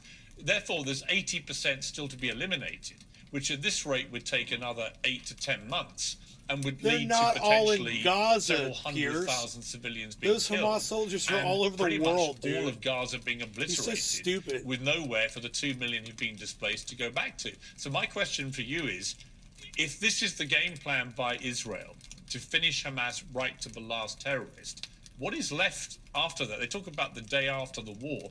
What does it look like? Who runs Gaza? Where do these people go back to live?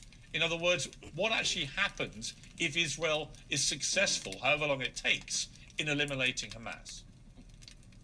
Well, first of all, I just have to add, you quite rightly said it, Piers, that the figures you gave are Hamas figures, and we do have to treat them with more than a grain of salt. As for, again, my counterpart here goes on about the deliberate genocide of children and women. I mean, I know, and this is the sort of thing I think you do. You sort of claim that there are bombs being deliberately dropped on children and old women.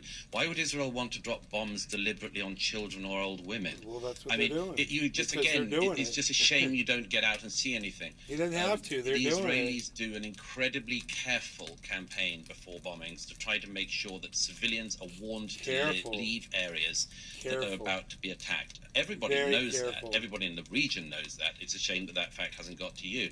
As it happens, the whole question you raised, Piers, is a very, very complex one. I don't have the answer. I don't believe anyone does have the answer about the day after. Nobody wants to rule the Gaza. They're so careful. That's how they killed 20,000 people. Left, as I say, in 2005 to the last Jew. They were all taken out of their houses. I wonder what careless looks like. Israel doesn't want to rule the Gaza. Now, who can rule the Gaza? Hamas clearly cannot, because they set it up as a terrorist state-led. Can some Fatah-like authority be encouraged to take it over?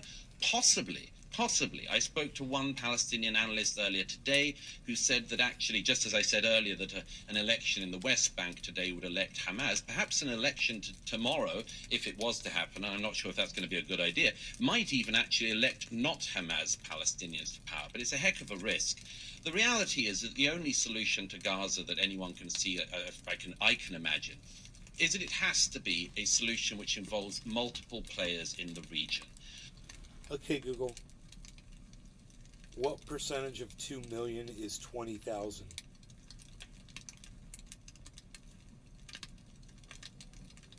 %.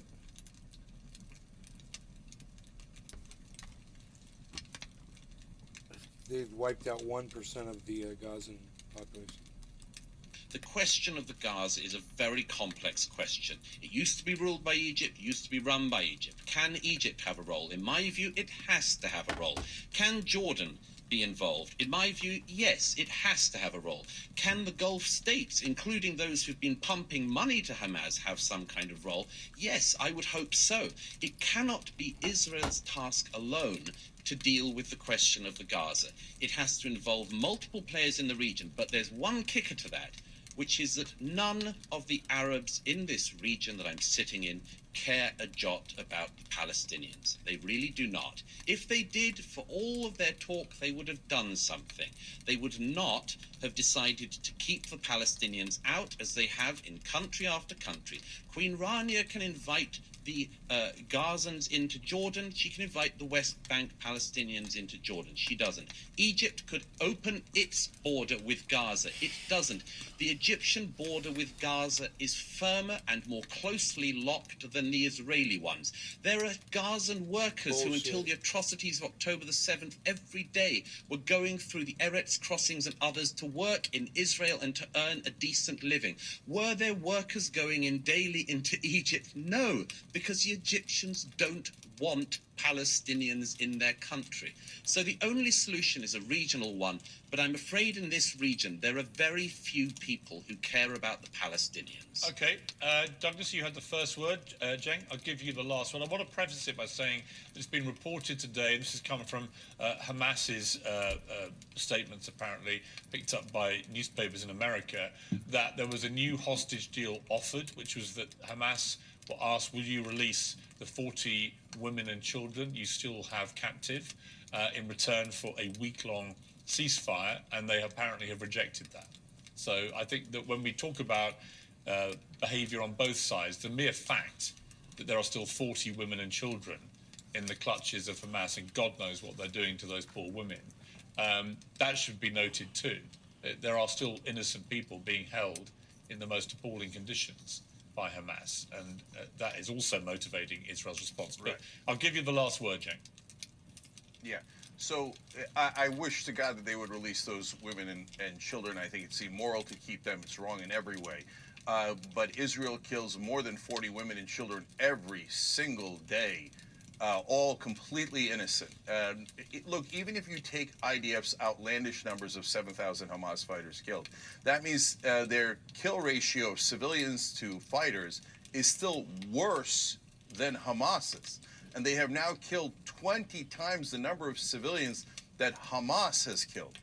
So when Douglas talks about driving them into Egypt or Jordan, that's just ethnic cleansing. They live in Gaza.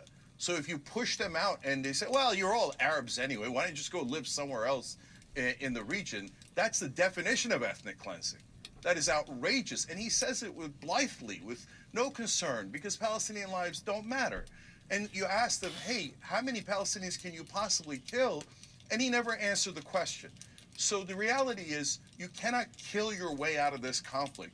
The more that they kill, the more. What do you think that the Palestinians are going to feel? What would you feel if your family was butchered, if their heads were crushed by a bomb that was dropped on a building, if they were lit on fire by the bombs that were dropped? What would you do? You'd fight back the rest of your life. And then they are permanently occupied. And now Netanyahu says he was proud that he prevented a Palestinian state and that he will continue to prevent a Palestinian state. He is not a partner for peace. He profits from war. His whole career is about perpetuating war, not just to murder Palestinians, but it keeps Israel unsafe for eternity. So the whole point of Israel is to be a safe haven for oppressed Jews throughout the world. It cannot be a safe haven as long as you're imprisoning 5 million Palestinians and saying, we are never, ever going to let you go. And if you ever dare oppose us, we will kill your women and children. It's disgusting. They're not in prison. It's not what Israel was meant to do. I'd urge you again, Cenk, leave your bedroom sometime and come to this region and see it for yourself. Hey, I thought I was supposed to get the last word. This idiot's talking about bedrooms. Hey, you care about the babies. You care about the women. Douglas, why don't you admit you don't care about dead Palestinian babies, dead Palestinian women, because you don't mind it.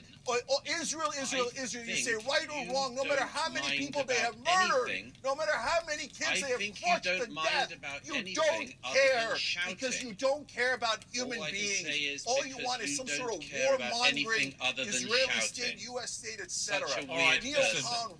I've got to wrap it up. I've got to say, listen. I think we actually had a very. I found it super evil. You don't mind the deaths of all those thousands of people. Let's not descend. Warmongering. Jake, let's not descend into this. I actually think, with a few exceptions, we had a good debate there, right? I understand passions run high. I think it's a shame whenever I do these debates when it gets ad hominem in the way that it has occasionally tonight. But I do think we've also had some really smart takes from both sides about what is going on and where we need to get to. I think we can all agree on one thing. We all want to end up with peace here somehow. It's going to be horrendously difficult. We do. It's very complicated. That's not true. But I do think I don't actually think, knowing both of you as I do, I don't believe the charge that neither of you care is true. I think you do care about all the lives that have been lost. It's just a lazy smear. And I think that we should start from an acceptance we all care and then try and be more constructive. But listen, I thank you both for joining me. I wish you both a Merry Christmas. I'll Thank see you you, both, Piers. no doubt, in the new year. And Merry I thank you Christmas both. to you, Piers, I thank and you to both Jack. for your regular contributions to the show, particularly since this Look at war this started, cunt. because I really What a do little appreciate it, cunt, and I want to bitch. hear both sides. And I think Yeah, you you both come articulate off your smug cases like that, extremely dude. powerfully. So Keep thank you doing both very that. much. Keep doing that fake fucking smile bullshit. Idiot. Anyhow, thanks for watching my show. Hope you guys had fun. Love y'all. Take care. Peace. Bitcoin is at 43.5. Harmony is at 22. 48.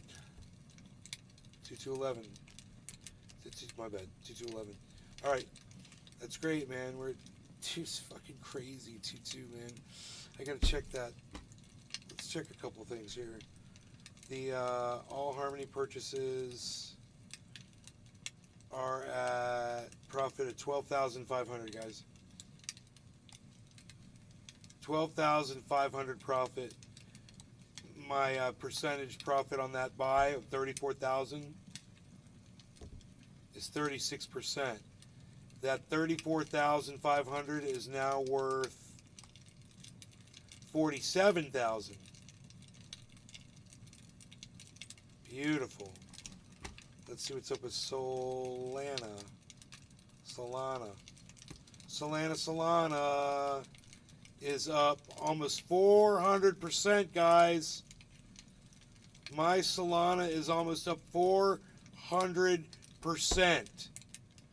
Holy shit, you guys. The $1,200 I put in is now worth $6,187.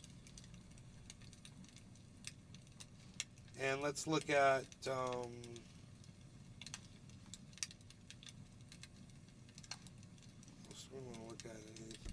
we did the single Bitcoin purchase. The single Bitcoin purchase. Oh shit, my main portfolio is about to hit 6,000, guys. Which will put it at probably about 480,000 or something. For real? I don't know. Maybe really?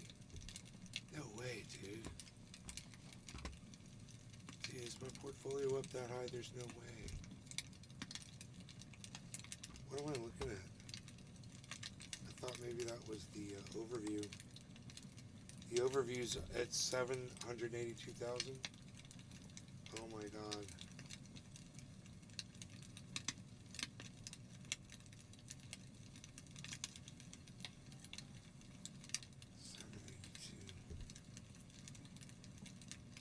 Overview.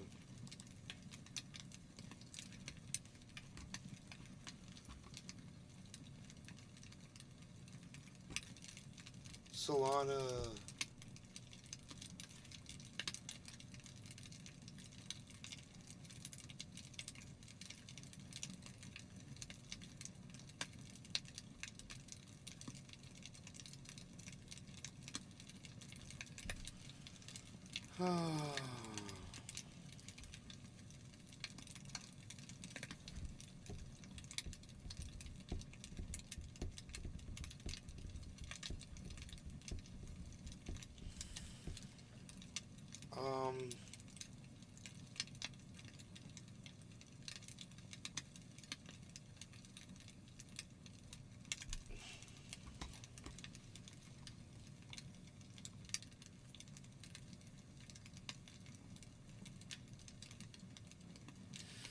I wonder how Pepe's doing.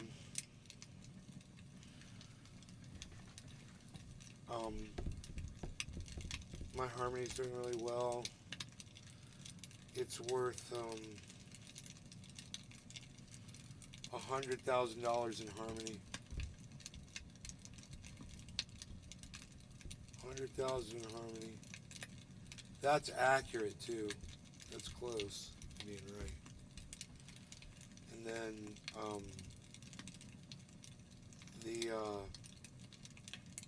the Bitcoin is not accurate. It's more like 6 Bitcoins, not 8.5. So there's a big discrepancy there.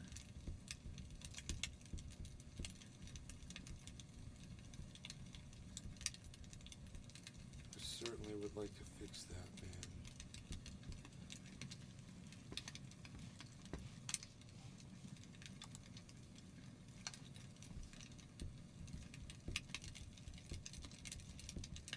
Okay, we're gonna find out what's going on here.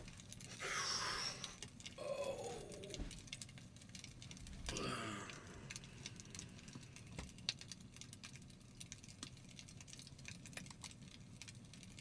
$600,000, guys, just like that. Boom. God damn. Holy shit, man. This is the highest it's ever been. This is the highest my portfolio's ever been. And it's not 600, but still.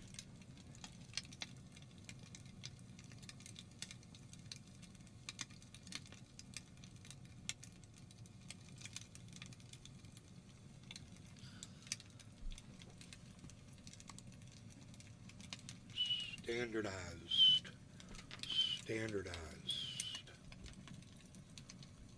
I've got my standards.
I now have over $300,000 worth of Bitcoin.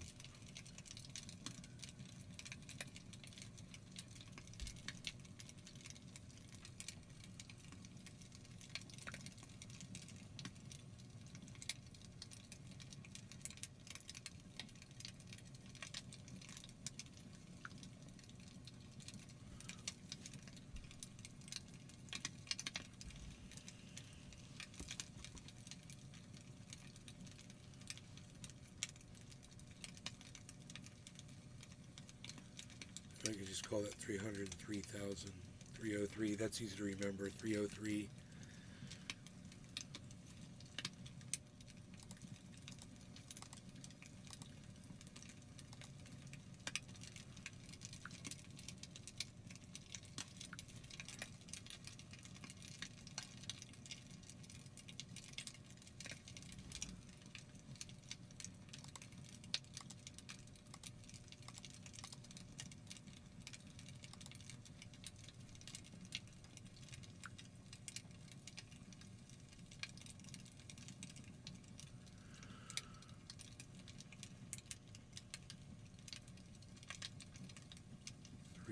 Three. I got $308,000 in Bitcoin. 308. That's what I got.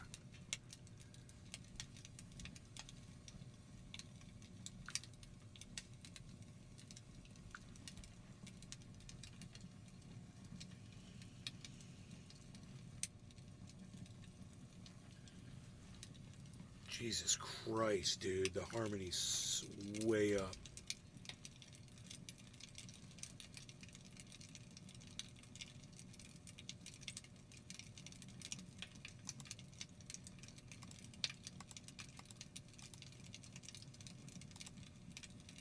Holy shit, dude. I'm at over $360,000 for real in offline crypto that I'm tracking so far. So it's over half this now. It's over half that number. It's gone down as far as the comparison goes, but and I knew it would. As this gets higher, it'll get further away from where I'm really at. But where I'm really at goes up too. So, $360,000 offline for right now, and I still got some more to add in. I don't know if that includes the Harmony or not. That's what I got to look at next. Let's see. That's yeah. It doesn't include some other Harmony I got.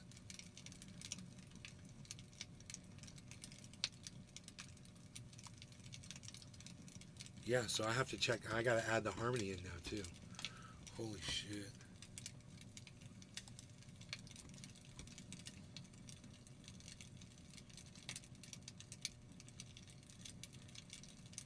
Should I restore the unopened pages and see what I had open? That'll be fun.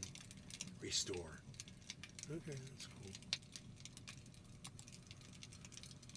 cool. What? Oh my god, it just happened to open one of the pages I needed. Holy shit. That is fucking crazy.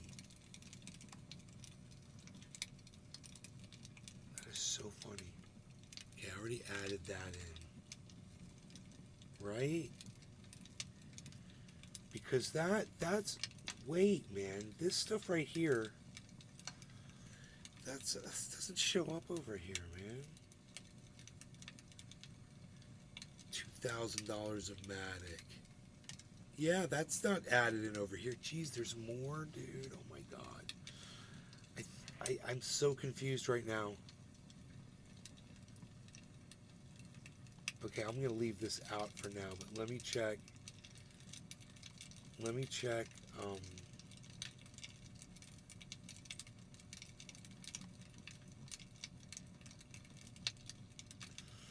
don't know where I don't, maybe I don't have any polka dot at all. Maybe fucking Celsius got it all. Motherfuckers. Fucking cunts.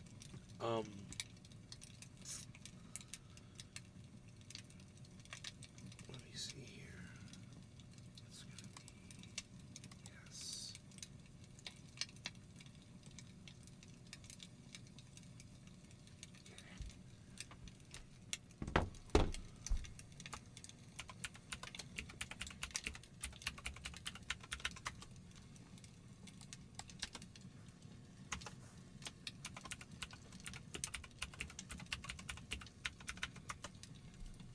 Wow. Okay.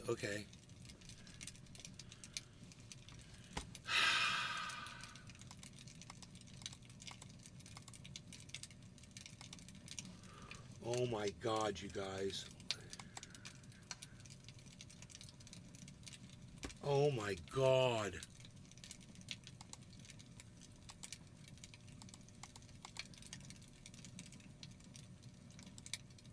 Oh my god, dude.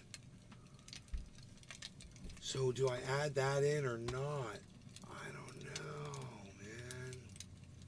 I think I do. I don't see any of that on there. Staked Ethereum. No, I'm going to add that in.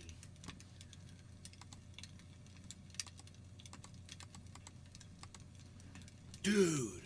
Oh my god. I got $459,000 of crypto, guys. So that's a 600. It's really 459. Let's say 460.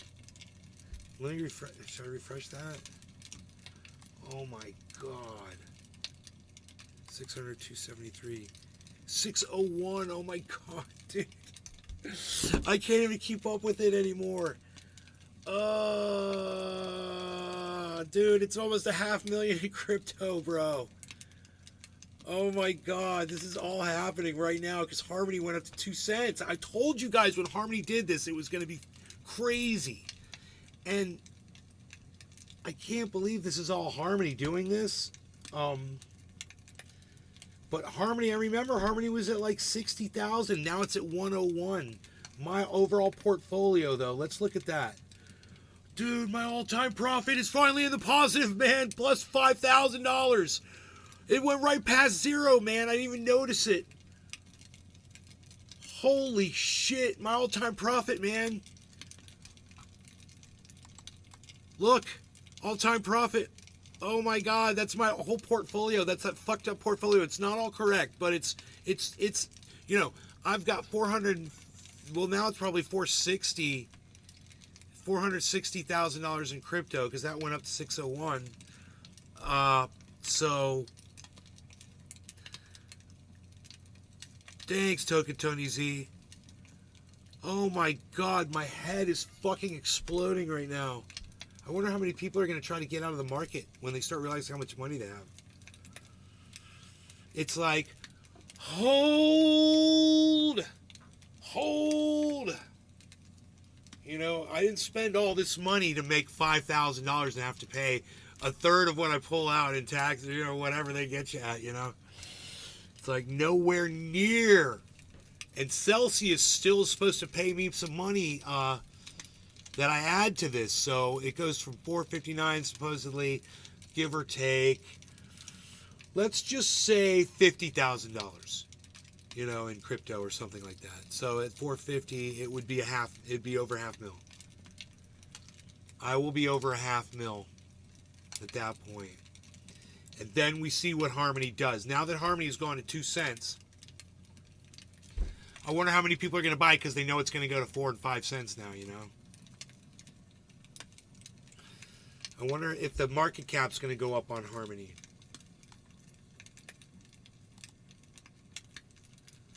Market cap right now is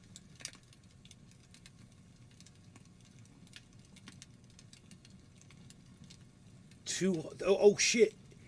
Dude, the market cap is 305. Holy shit. Dude, the market cap has gone up 19% on Harmony. Okay, Google. Market cap definition in crypto. According to LinkedIn, market cap equals current price of an asset x total number of assets in circulation. In the context of cryptocurrencies, this translates to market cap of a cryptocurrency equals current price of the coin x total circulating supply. Let's illustrate with a hypothetical example.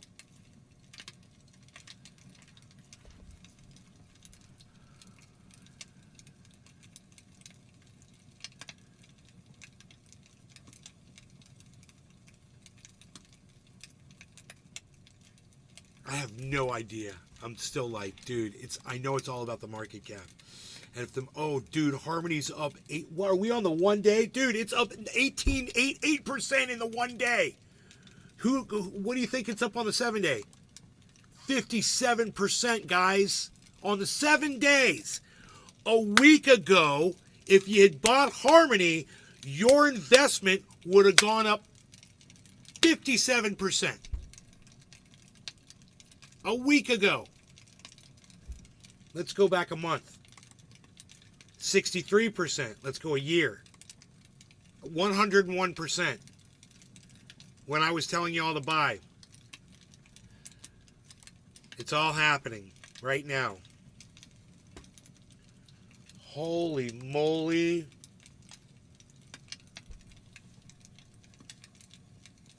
Noise.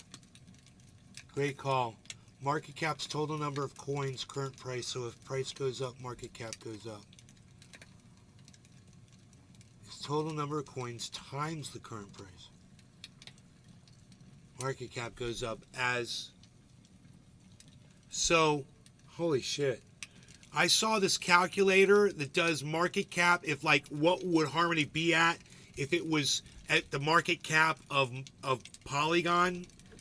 And it said Harmony would be at like fucking 4 cents or something. And I was like, yeah, but what dictates that? You know, what is it possible that that could happen? Because I would think Polygon Matic's market cap would be in the billions, you know, and this one is a third of a billion.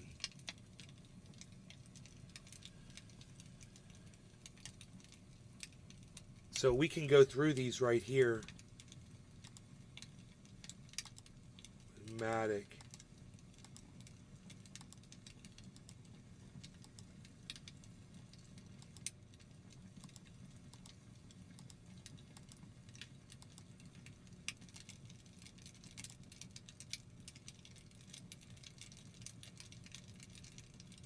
Huh, I don't know what I just did. Add to my first watch list.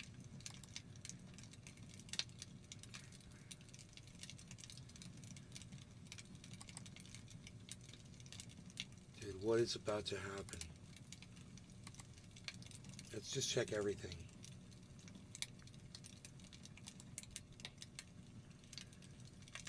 Polka dot. I don't hold any polka dot. I'm pretty sure. Let me check my Ethereum wallet.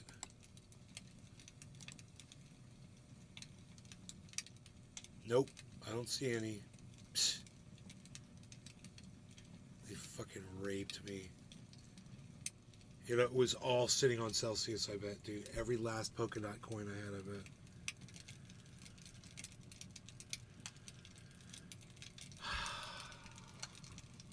My average buy price, though, was $30, so, you know, profit loss is horrible on it.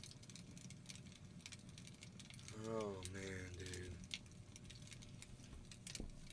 That supposedly gets converted into Bitcoin and sent back to me. You know, at 69% on the dollar. We'll see.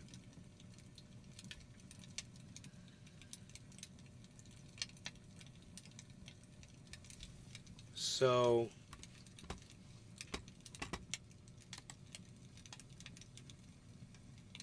God, dude, Harmony's still just rocking. I told you guys this was going to happen, too. I put my money where my mouth was.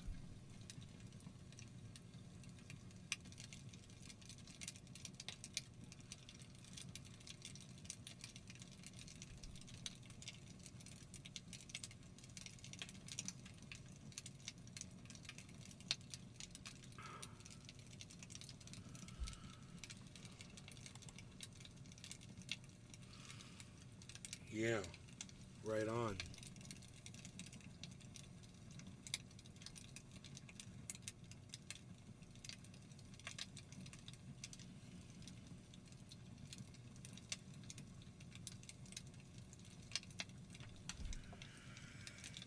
Harmony's my one, man. It's not too late to buy Harmony. It's gonna keep going up, guys. This is just the beginning. So consider, I mean, I'm watching my Harmony just explode, man. I figured it out, you know, a while back. I was like, if it goes up to this much, this is how much I'll have. But let's just do it, right? It's easy.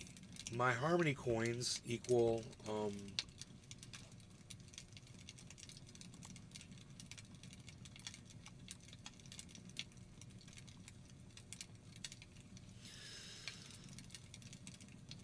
these are out of order. Holdings. Here we go. My Harmony, I've got 4.5, give or take, million Harmony 1 coins. So if Harmony goes up to $1, I'll have $4.5 million of Harmony. That was easy, right?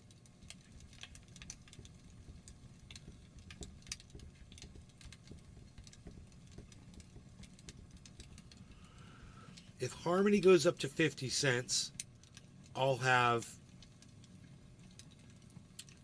$2.25 million worth of Harmony. If Harmony goes up to 25 cents, I'll have $1 million worth of Harmony.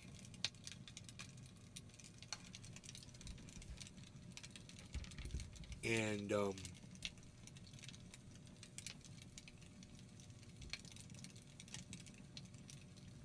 if Harmony goes up to 13 cents, I'll have, what, a quarter? A half mil worth? So right now it's worth $100,000.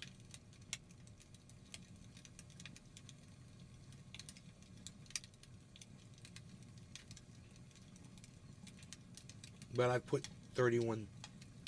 Well, no, it says profit loss 31,000. I don't know how much Harmony I bought, how much it's cost me. Profit loss 31.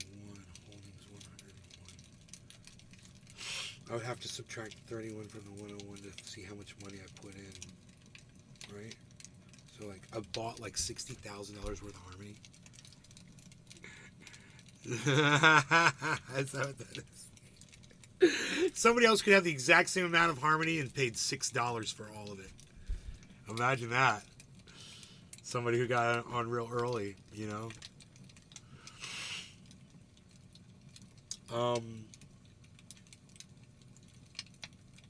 Matic is at 90 cents.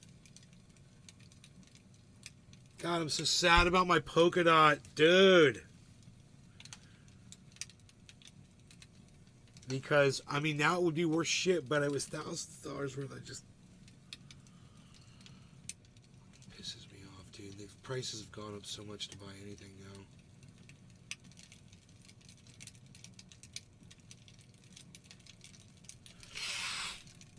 It's a hot market, bro.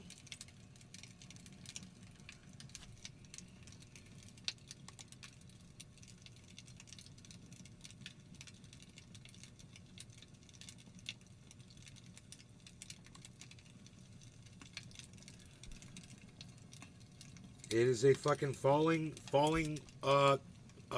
pennant pattern, guys, for sure. Look at that. See the flagpole, see the flag falling down. It's going to go up, and it's going to go up high like that probably did. It's going to do that again. I would say buy, you know, buy something right now before it goes up. You know, because I think it's going to go up again. I've been wrong before. It's at 43.5. I would say it's going to go up. You know, 44. You know, it's on its way to 44, man. You know, I already bought $200 worth.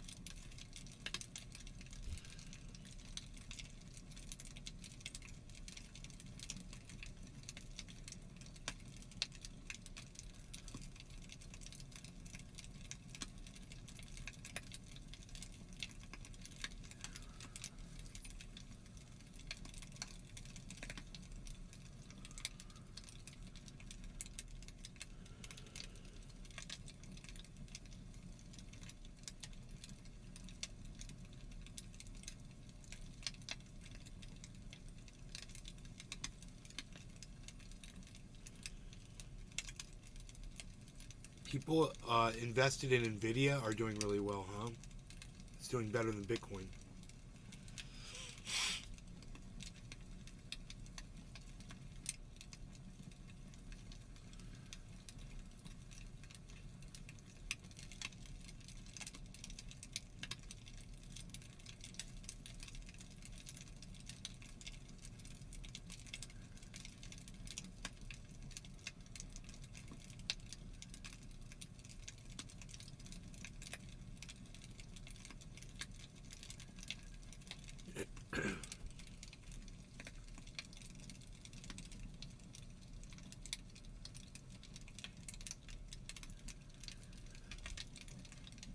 I'm sure a lot of people are pulling profit right now. It would be a good idea if people are invested in some of these altcoins to pull some profit out. A lot of people talk about taking out exactly how much they put in and leaving in just the profit, or vice versa.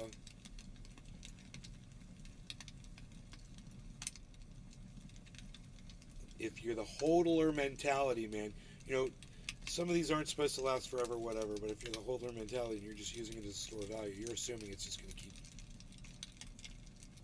the store of value and even increase in value. Eventually work its way up to $1 billion, you know, a Bitcoin. $1 billion Bitcoin. 567.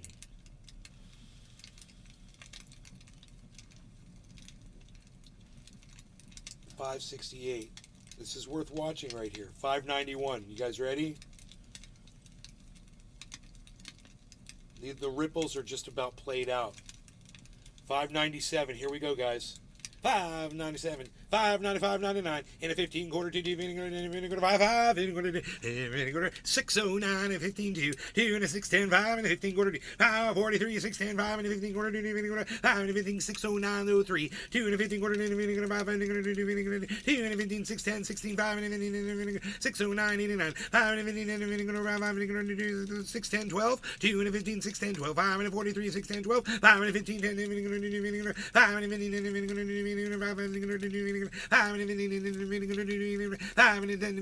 610 and a 63, 2 and a 15 11 5 and a 611 78, 2 and a 15 10. We're above 600. 613.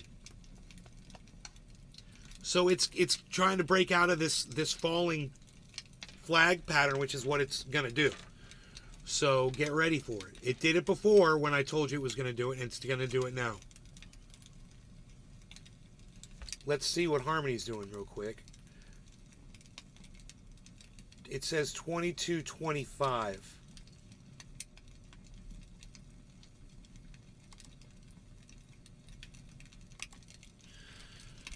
$6.12.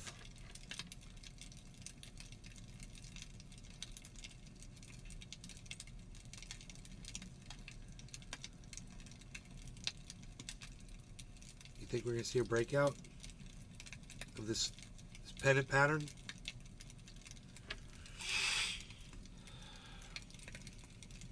It is definitely trying to get out of the pattern it is in, man. I mean, it's still got a ways to go to get above it.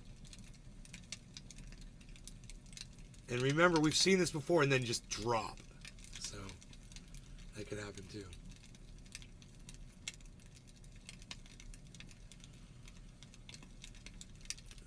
It'd be so fun to have like a short on one service and then a long on another one. You know? And just play both sides and whichever one goes. Cancel out the other one. 620. Dude, 620 is good. Oh, there goes 636, guys. It's a breakout. It's a breakout. 642. This is it. This is a breakout because it's got above that pennant pattern. Here, look. See? That's a falling flag pattern, and it's going up. So that's beautiful. Let's see if it can hold it. And let's see what Harmony does. 630.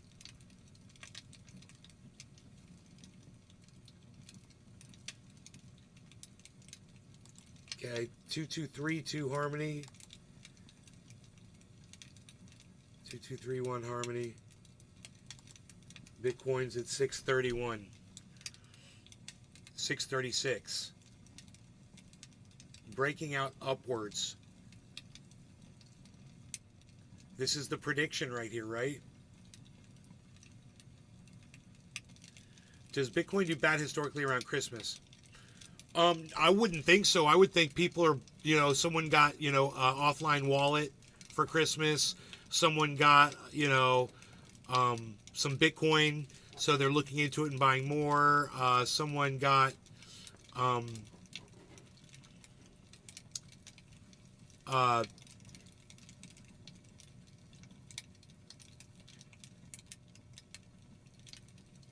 some money, and they finally have a chance to take that money and purchase crypto with it. So they're like, yeah, I just got $500 for Christmas, so I'm going to go buy some fucking Bitcoin. 638.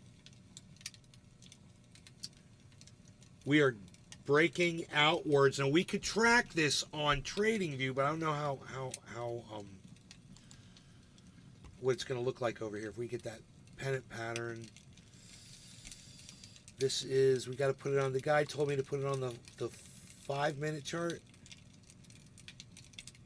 Yeah, this is it. Okay, great. So we could go from here and give me a line tool and go from here and go across. We can even go from here and say we are breaking out above there. And then I don't know where the flagpole is. If we could shrink this down just a little bit, is there like a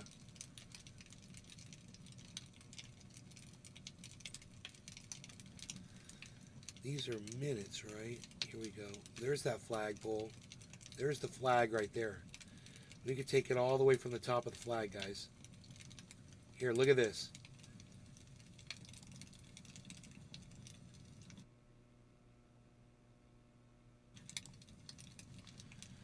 Now, if we do this, that's where they, you know, if you want to go with those, you can. But the rule is generally to kind of split the difference. So we are right on the cusp, so to speak. Let's get the bottom of this flag, this descending flag. We'll take it from the bottom right here and just go with this.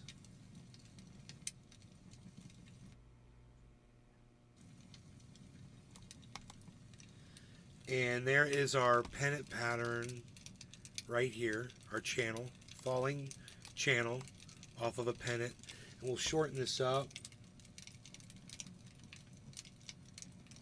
so you can really just kind of see it, you know? And that is basically a pennant, a falling pennant, or a falling wedge, or a falling channel pattern. Falling patterns almost always result in a breakout upwards. When it gets over that blue line, it should go.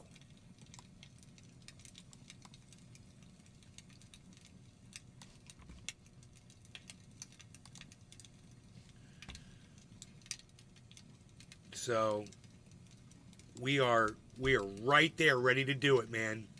I would say 650, and it's going. When it hits 650, boom, it's going to be above that blue line.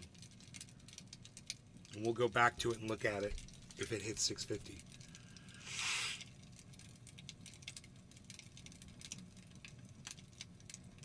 It's having some resistance here, guys, for sure. 644.69.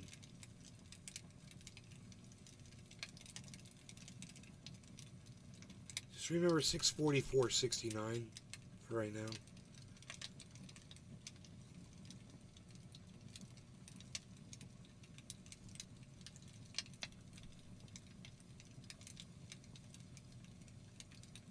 That was a bounce down.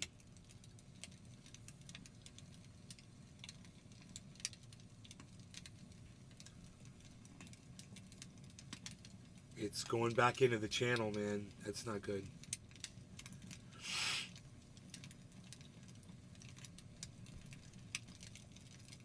So that's a rejection. That's typical.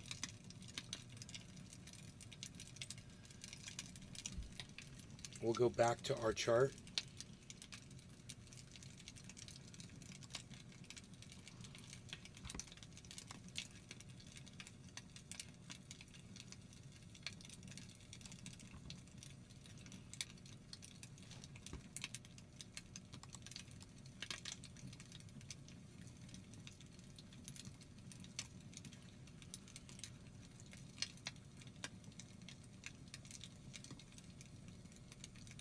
Yeah, you can see it's a rejection. It's a red candle rejection, I guess. So that's a falling sign, a signal that it's going down.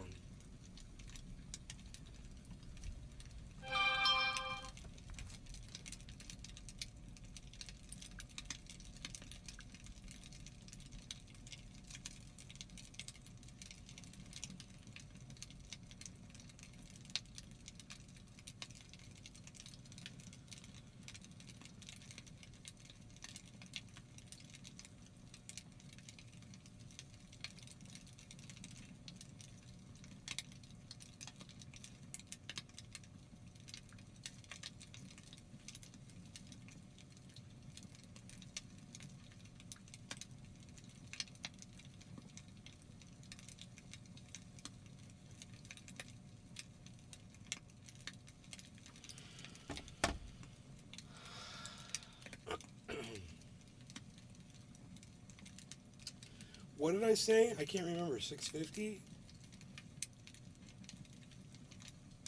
It's got to get to 650.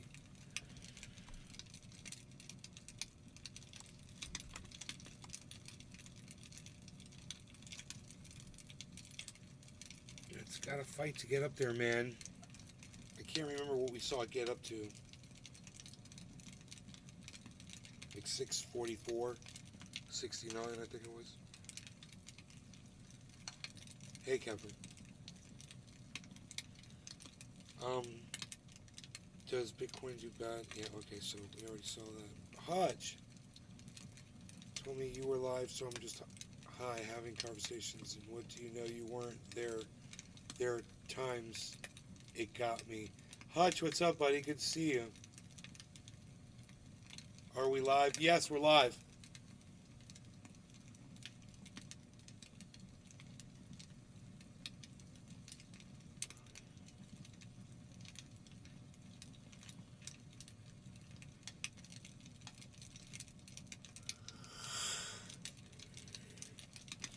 What's up, yo, Hutch? I see you. I see you, bro.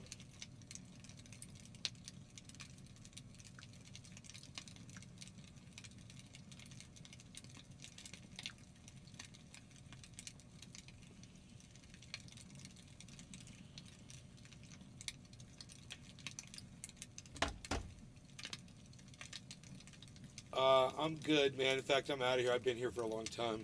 2 hours and 20 minutes. I'm done. But, you know, I stayed because this market is crazy right now, and I'm making a lot of money. I want to share that with you guys. It's doing really well, and everything I told my audience a year ago is happening. I said, just be patient, blah, blah, blah, and now, you know, my Harmony's worth $100,000. So,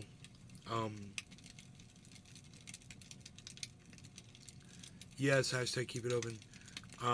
But yeah, I really got to get out of here, guys. So I will see you guys. How many thumbs ups did I get? 9? I only got 9 thumbs ups? My goodness. For a hashtag keep it open, man, I'd want more than 9 thumbs ups. I would hope everybody would give me a thumbs ups. 9. Still 9. 9. 9. 9. How many thumbs ups do y'all see?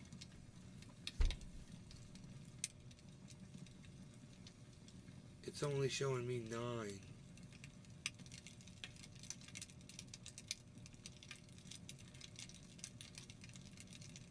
10? Hey, you got 10.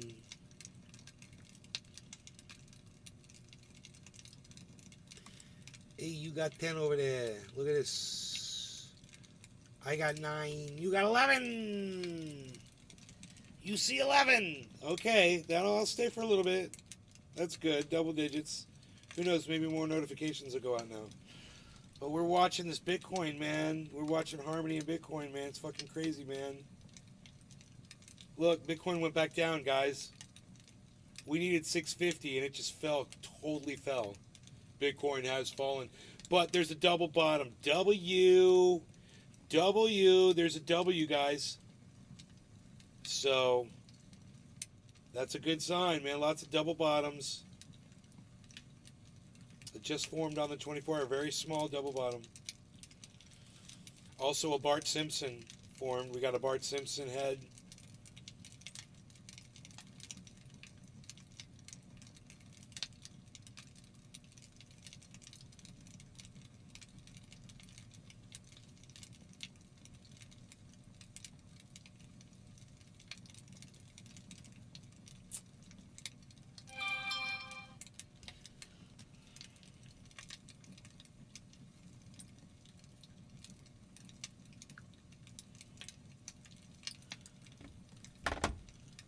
You glad my Bitcoin paid off? Thank you, Kepper. I'll smoke to that, bro. Because I know you want to smoke. You're smoky. You want to smoky man? You want to smoky man?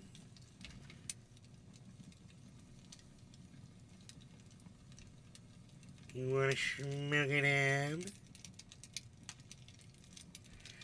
You want to smoke it herb? Smoke it derby? Derby? Smoke it derby? Alright, we're gonna do it.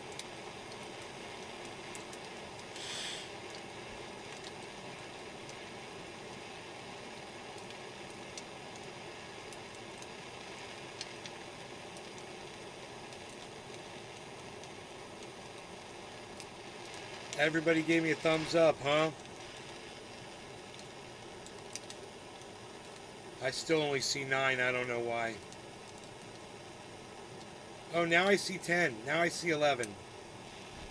I had to unclick it and then re-click it.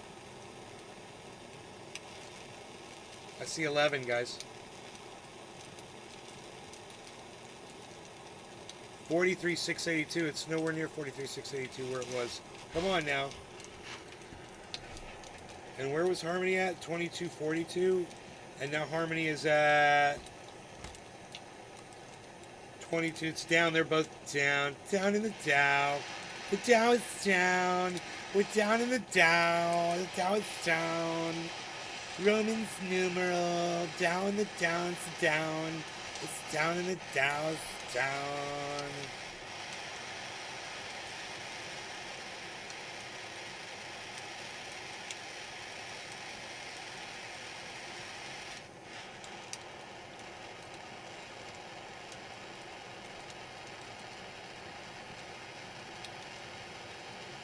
Yeehaw.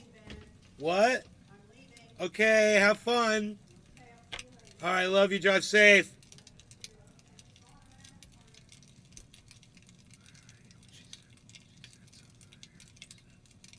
Okay, we're going to go with 227.30. 227.20. Hey, I'm changing it up. I'm taking a license here. I'm taking a license. I'm taking a license, everybody. 227.20. That's what we're doing. 227.20. We're dropping a dab. Hey, you wanna?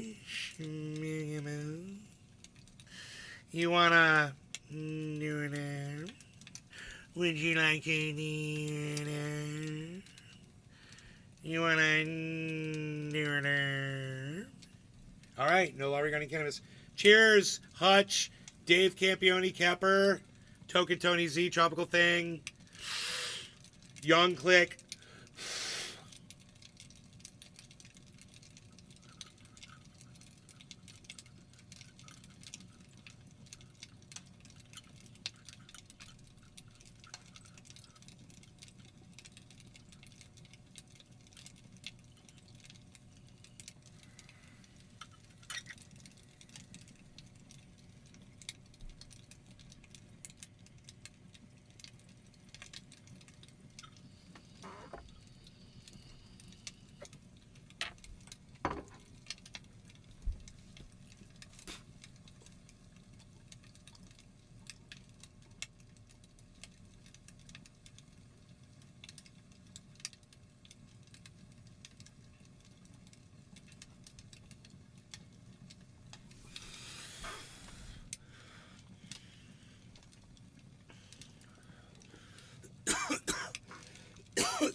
Would you like it?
just have a problem with that.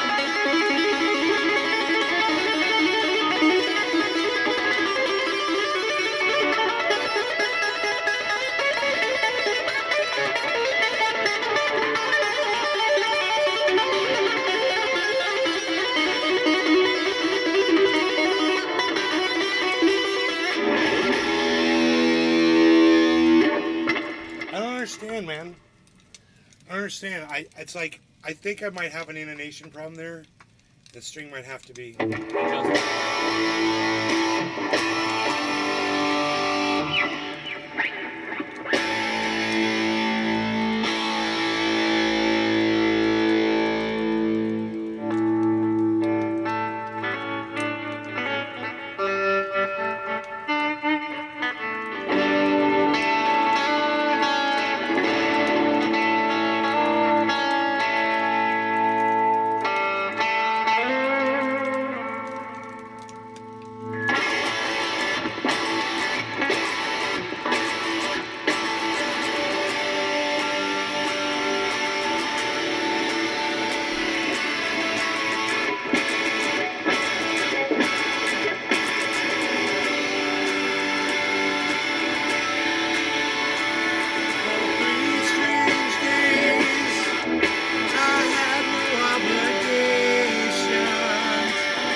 Started drinking by myself.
Worrying you're not liked.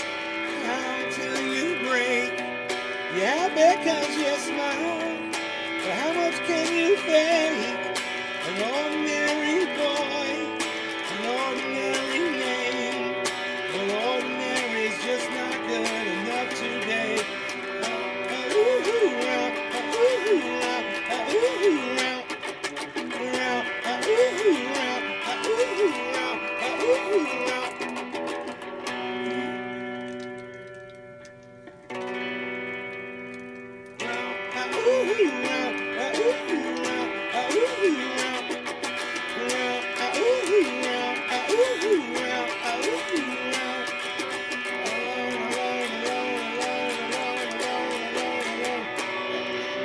I'm thinking why, well, Superman's dead, well, living in my head, well, just a laugh instead. Are you worried about the weather? Now you should hey, round, round,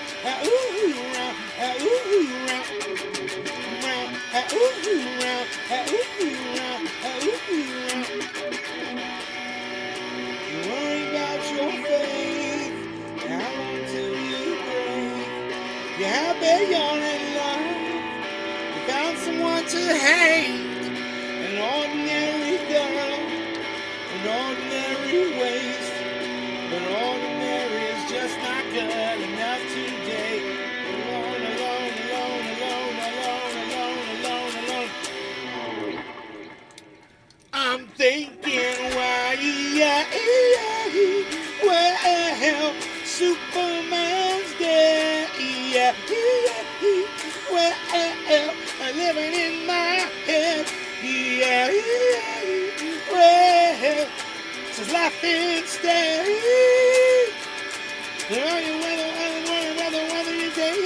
worry about the weather, now you should have, round,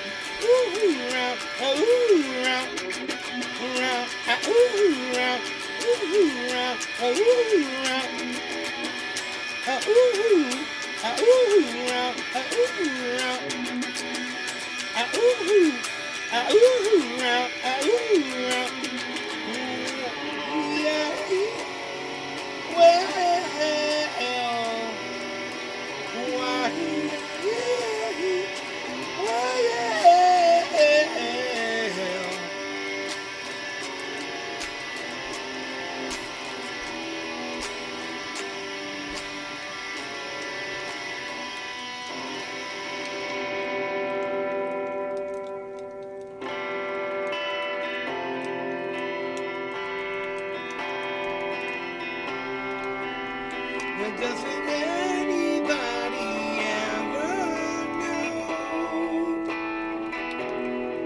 Doesn't anybody ever know? Doesn't anybody ever know that the world's a subway, hey. Subway, hey, that doesn't end, it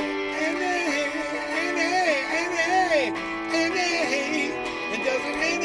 it doesn't the world's a subway, hey. The world's a subway.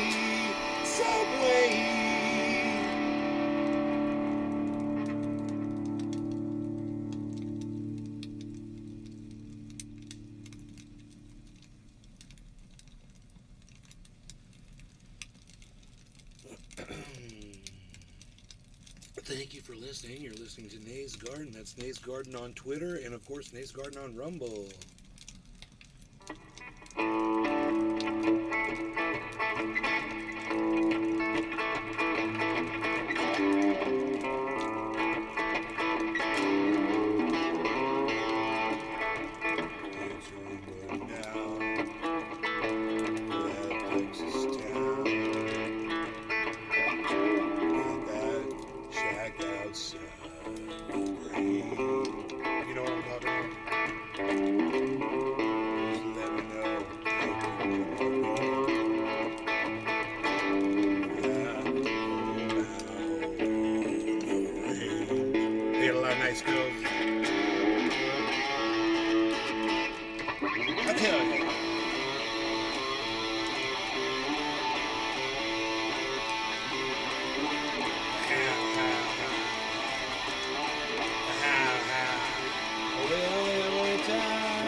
Yourself in,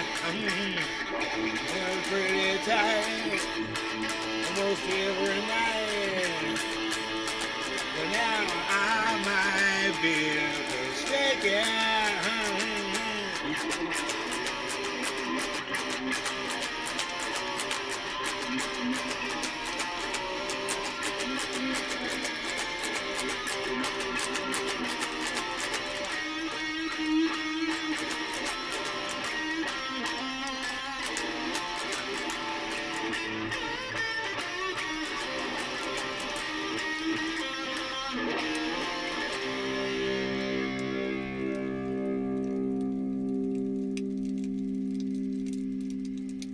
Done. The thick of destiny is shattered.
it's some cold blue steel. No, it's in a cold blue steel. Cruising down the in my V8 4, yeah, cruising down the highway in my V8 4. Oh yeah, I had my shine New York. No, I had my sideburns lowered with my New York brim and my door to display.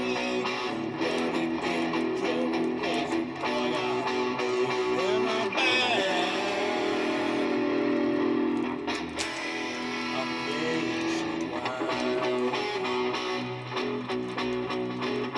Yes, I'm bad.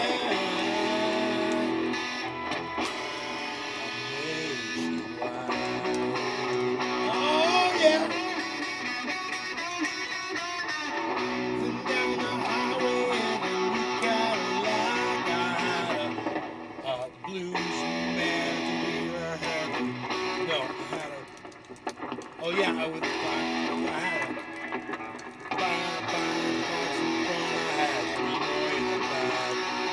they're sporting short dresses, wearing high heel shoes. They're smoking Lucky Strikes and wearing nylons too, 'cause it's bad.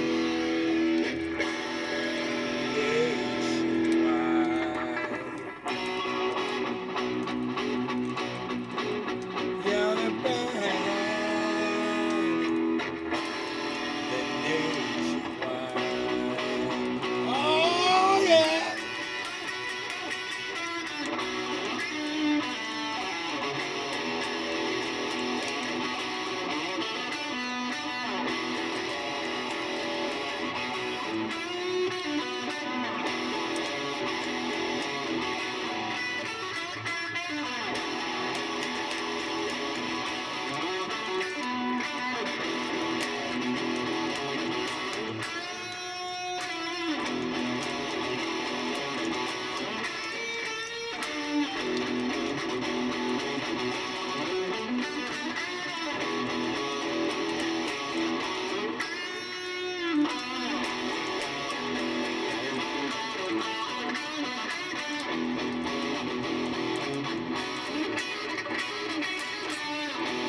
Well, I was rolling down the highway in my cold blue steel. I had a man in the front and a musician out.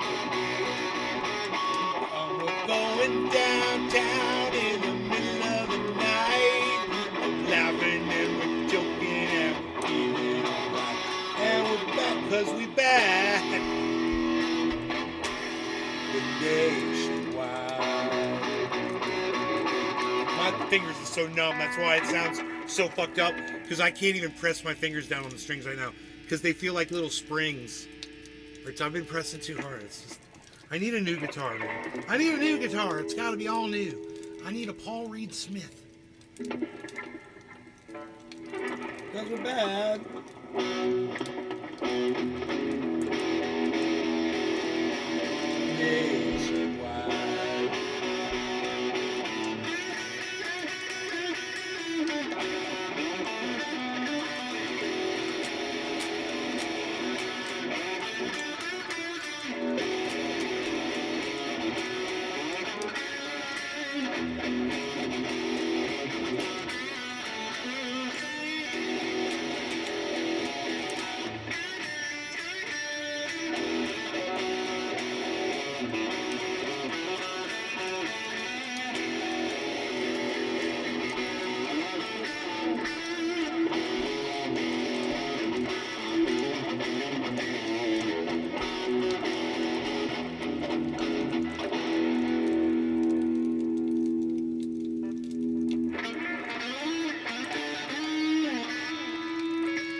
That's a fun little lick to play right there, and it's actually easy.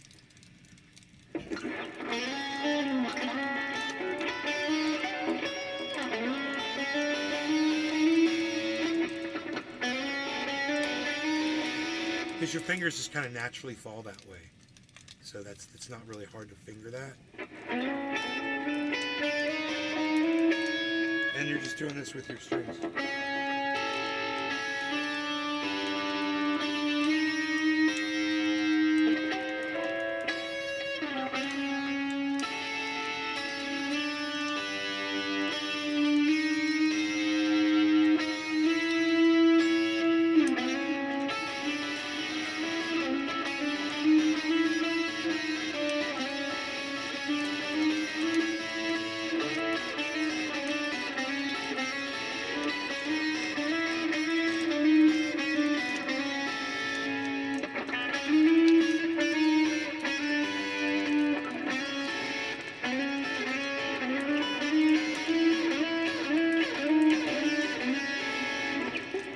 Hitting one string and then another string, one string and then another string, one string and then another string. Once you realize that's all you're doing, you're not even thinking about it. Those double stops become very simple.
Wow.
using like these two pickups built into this freaking guitar. I can't believe the tone. That's like some goddamn Santana shit.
Okay, that's easy.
God damn, dude, I love the tone of this.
studio fade. It's talent. It's a gift.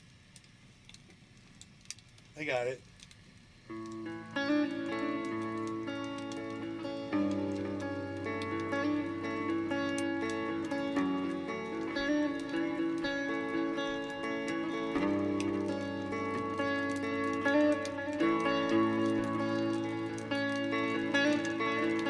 Why can I never get the flanger to work for me? Come on, baby.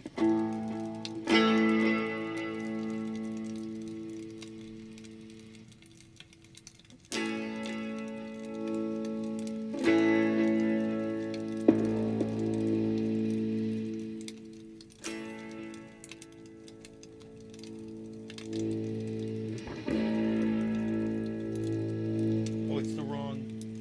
I see. I get it.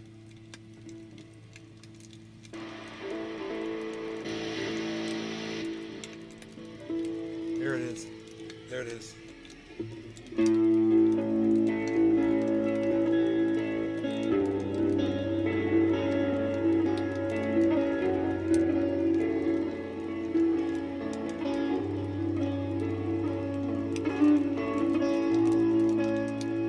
I can barely hear. I can really hear the flanger though.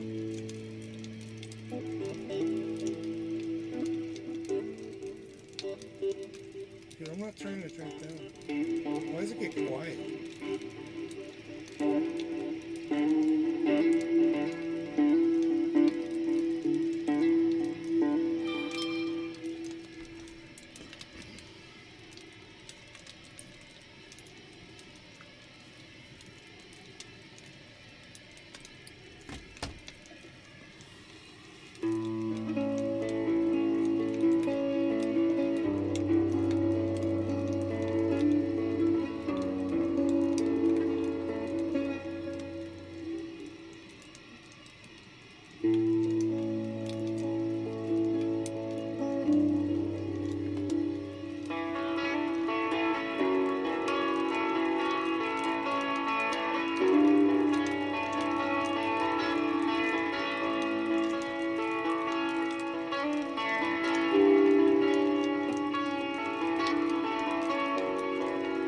I don't understand why I don't hear the flanger.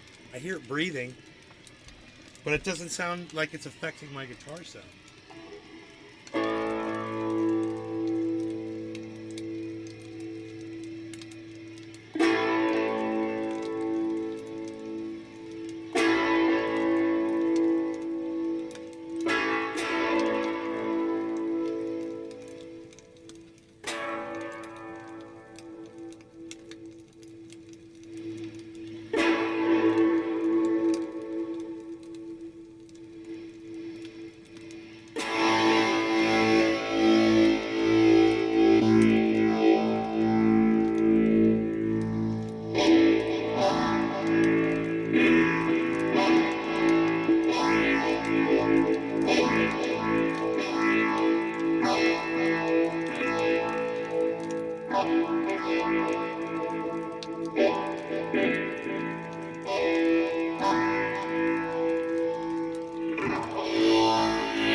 I don't hear it. I don't hear it affecting the sound of the guitar. I hear it breathing. It's so weird.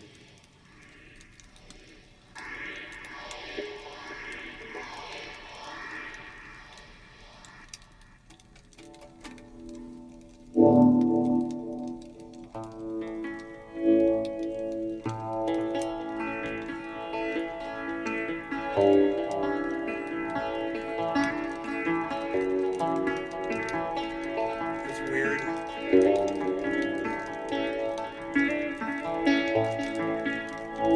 It's a weird sound.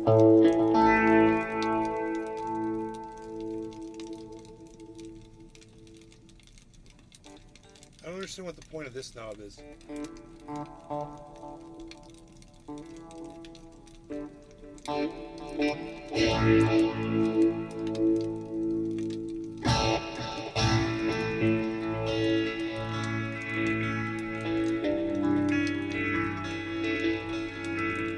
love that, dude. It sounds so cool. But it's still wrong.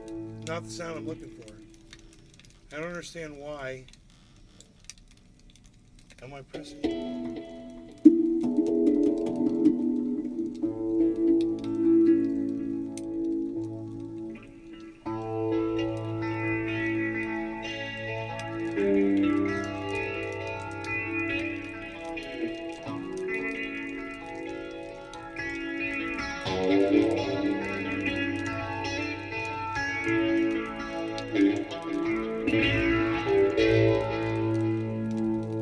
That's not bad.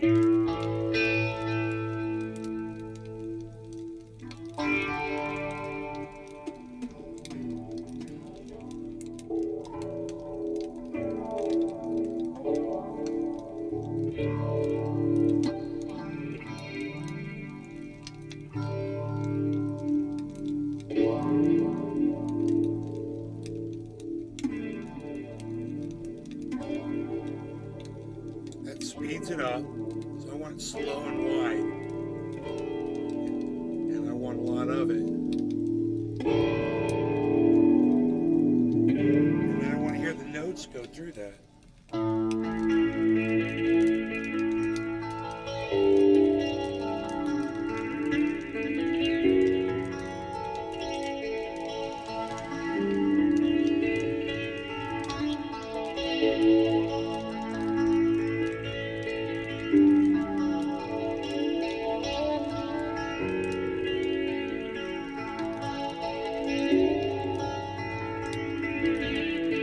How many special people change?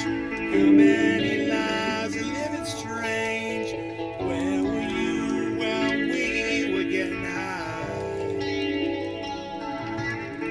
Slowly walking down the hall, faster than a cannonball.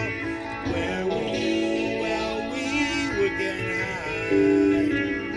Someday you will find me caught beneath the landslide, like a champagne supernova in the sky. Someday you will find me caught beneath the landslide, like a champagne supernova, a champagne supernova in the sky.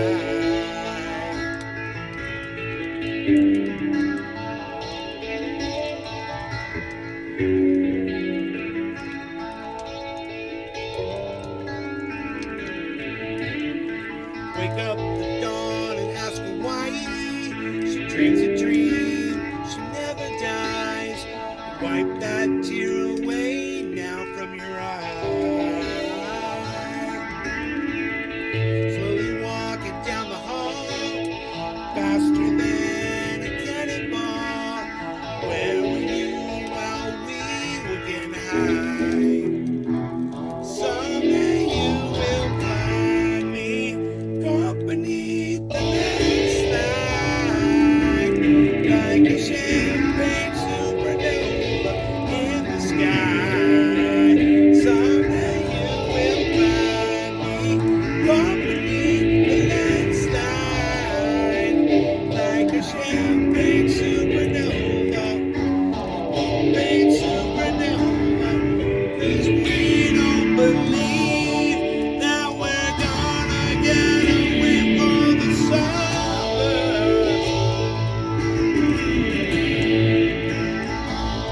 But you and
Dude, that sound was great. Did you guys hear that shit? That's what I was talking about, getting that breathing sound.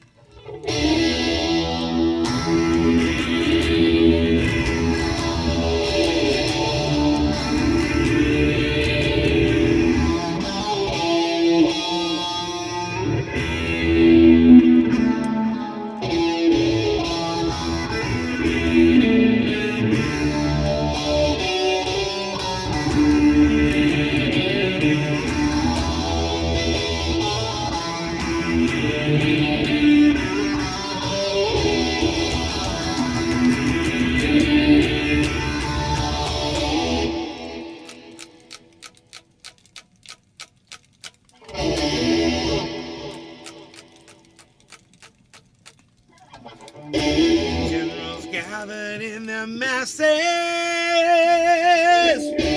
just like witches at black masses. Evil minds that plot destruction, sorcerers of death's construction. In the fields of bodies burning, as the war machine keeps turning. Death and hatred to mankind, poisoning their brainwashed mind. Oh, Lord, yeah.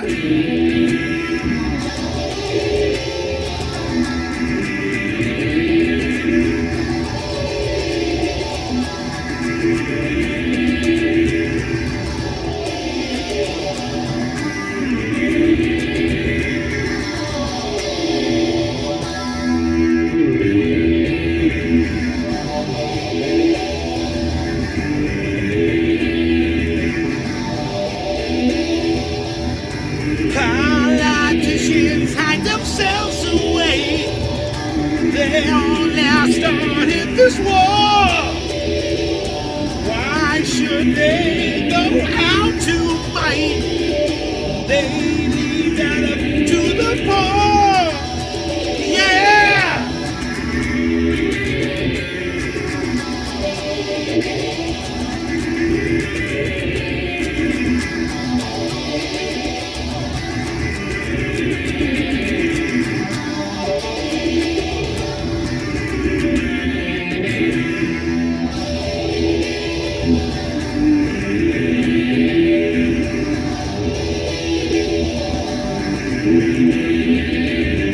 Time will tell us where the power lies. Making war just for fun. Treating people just like pawns in chess. Wait till judgment day comes. Yeah!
Now when darkness world stops turning, ashes where the body's burning. No more war pigs have the power. Hand of God has struck the hour. Day of judgment, God is calling. On their knees, the war pigs crawling, begging mercy for their sins. Satan laughing spreads his wings. But Lord, yeah!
Dude, that sounds crazy.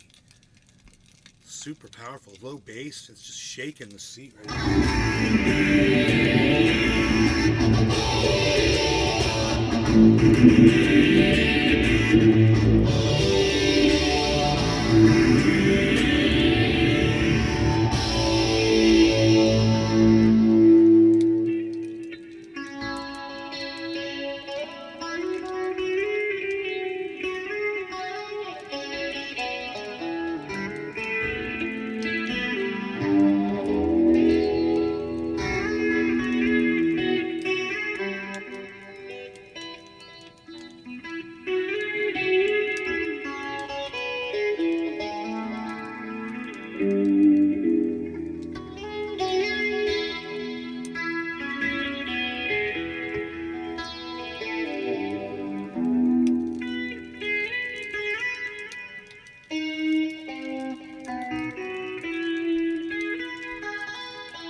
price for my loyalty. So when you taste it, babe, and swallow the pride, don't look at me to take your blame.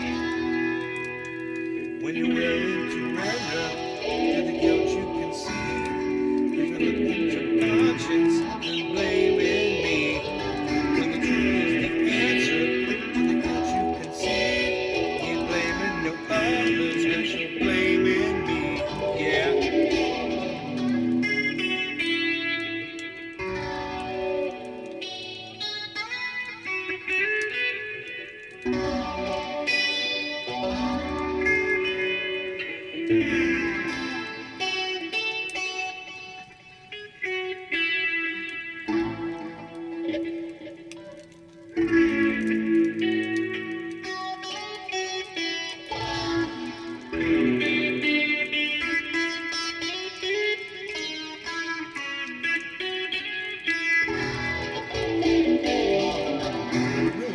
both of those lines at the same time, bro. Watch me.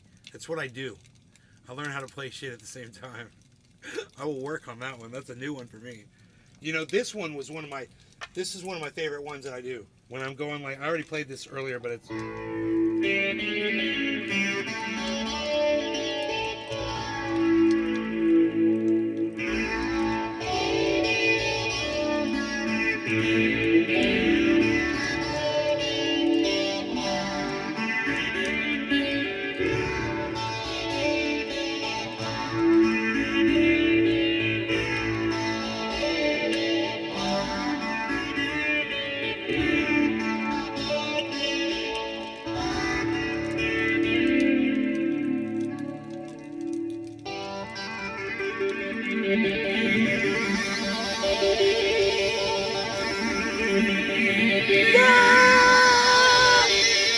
What's up, America?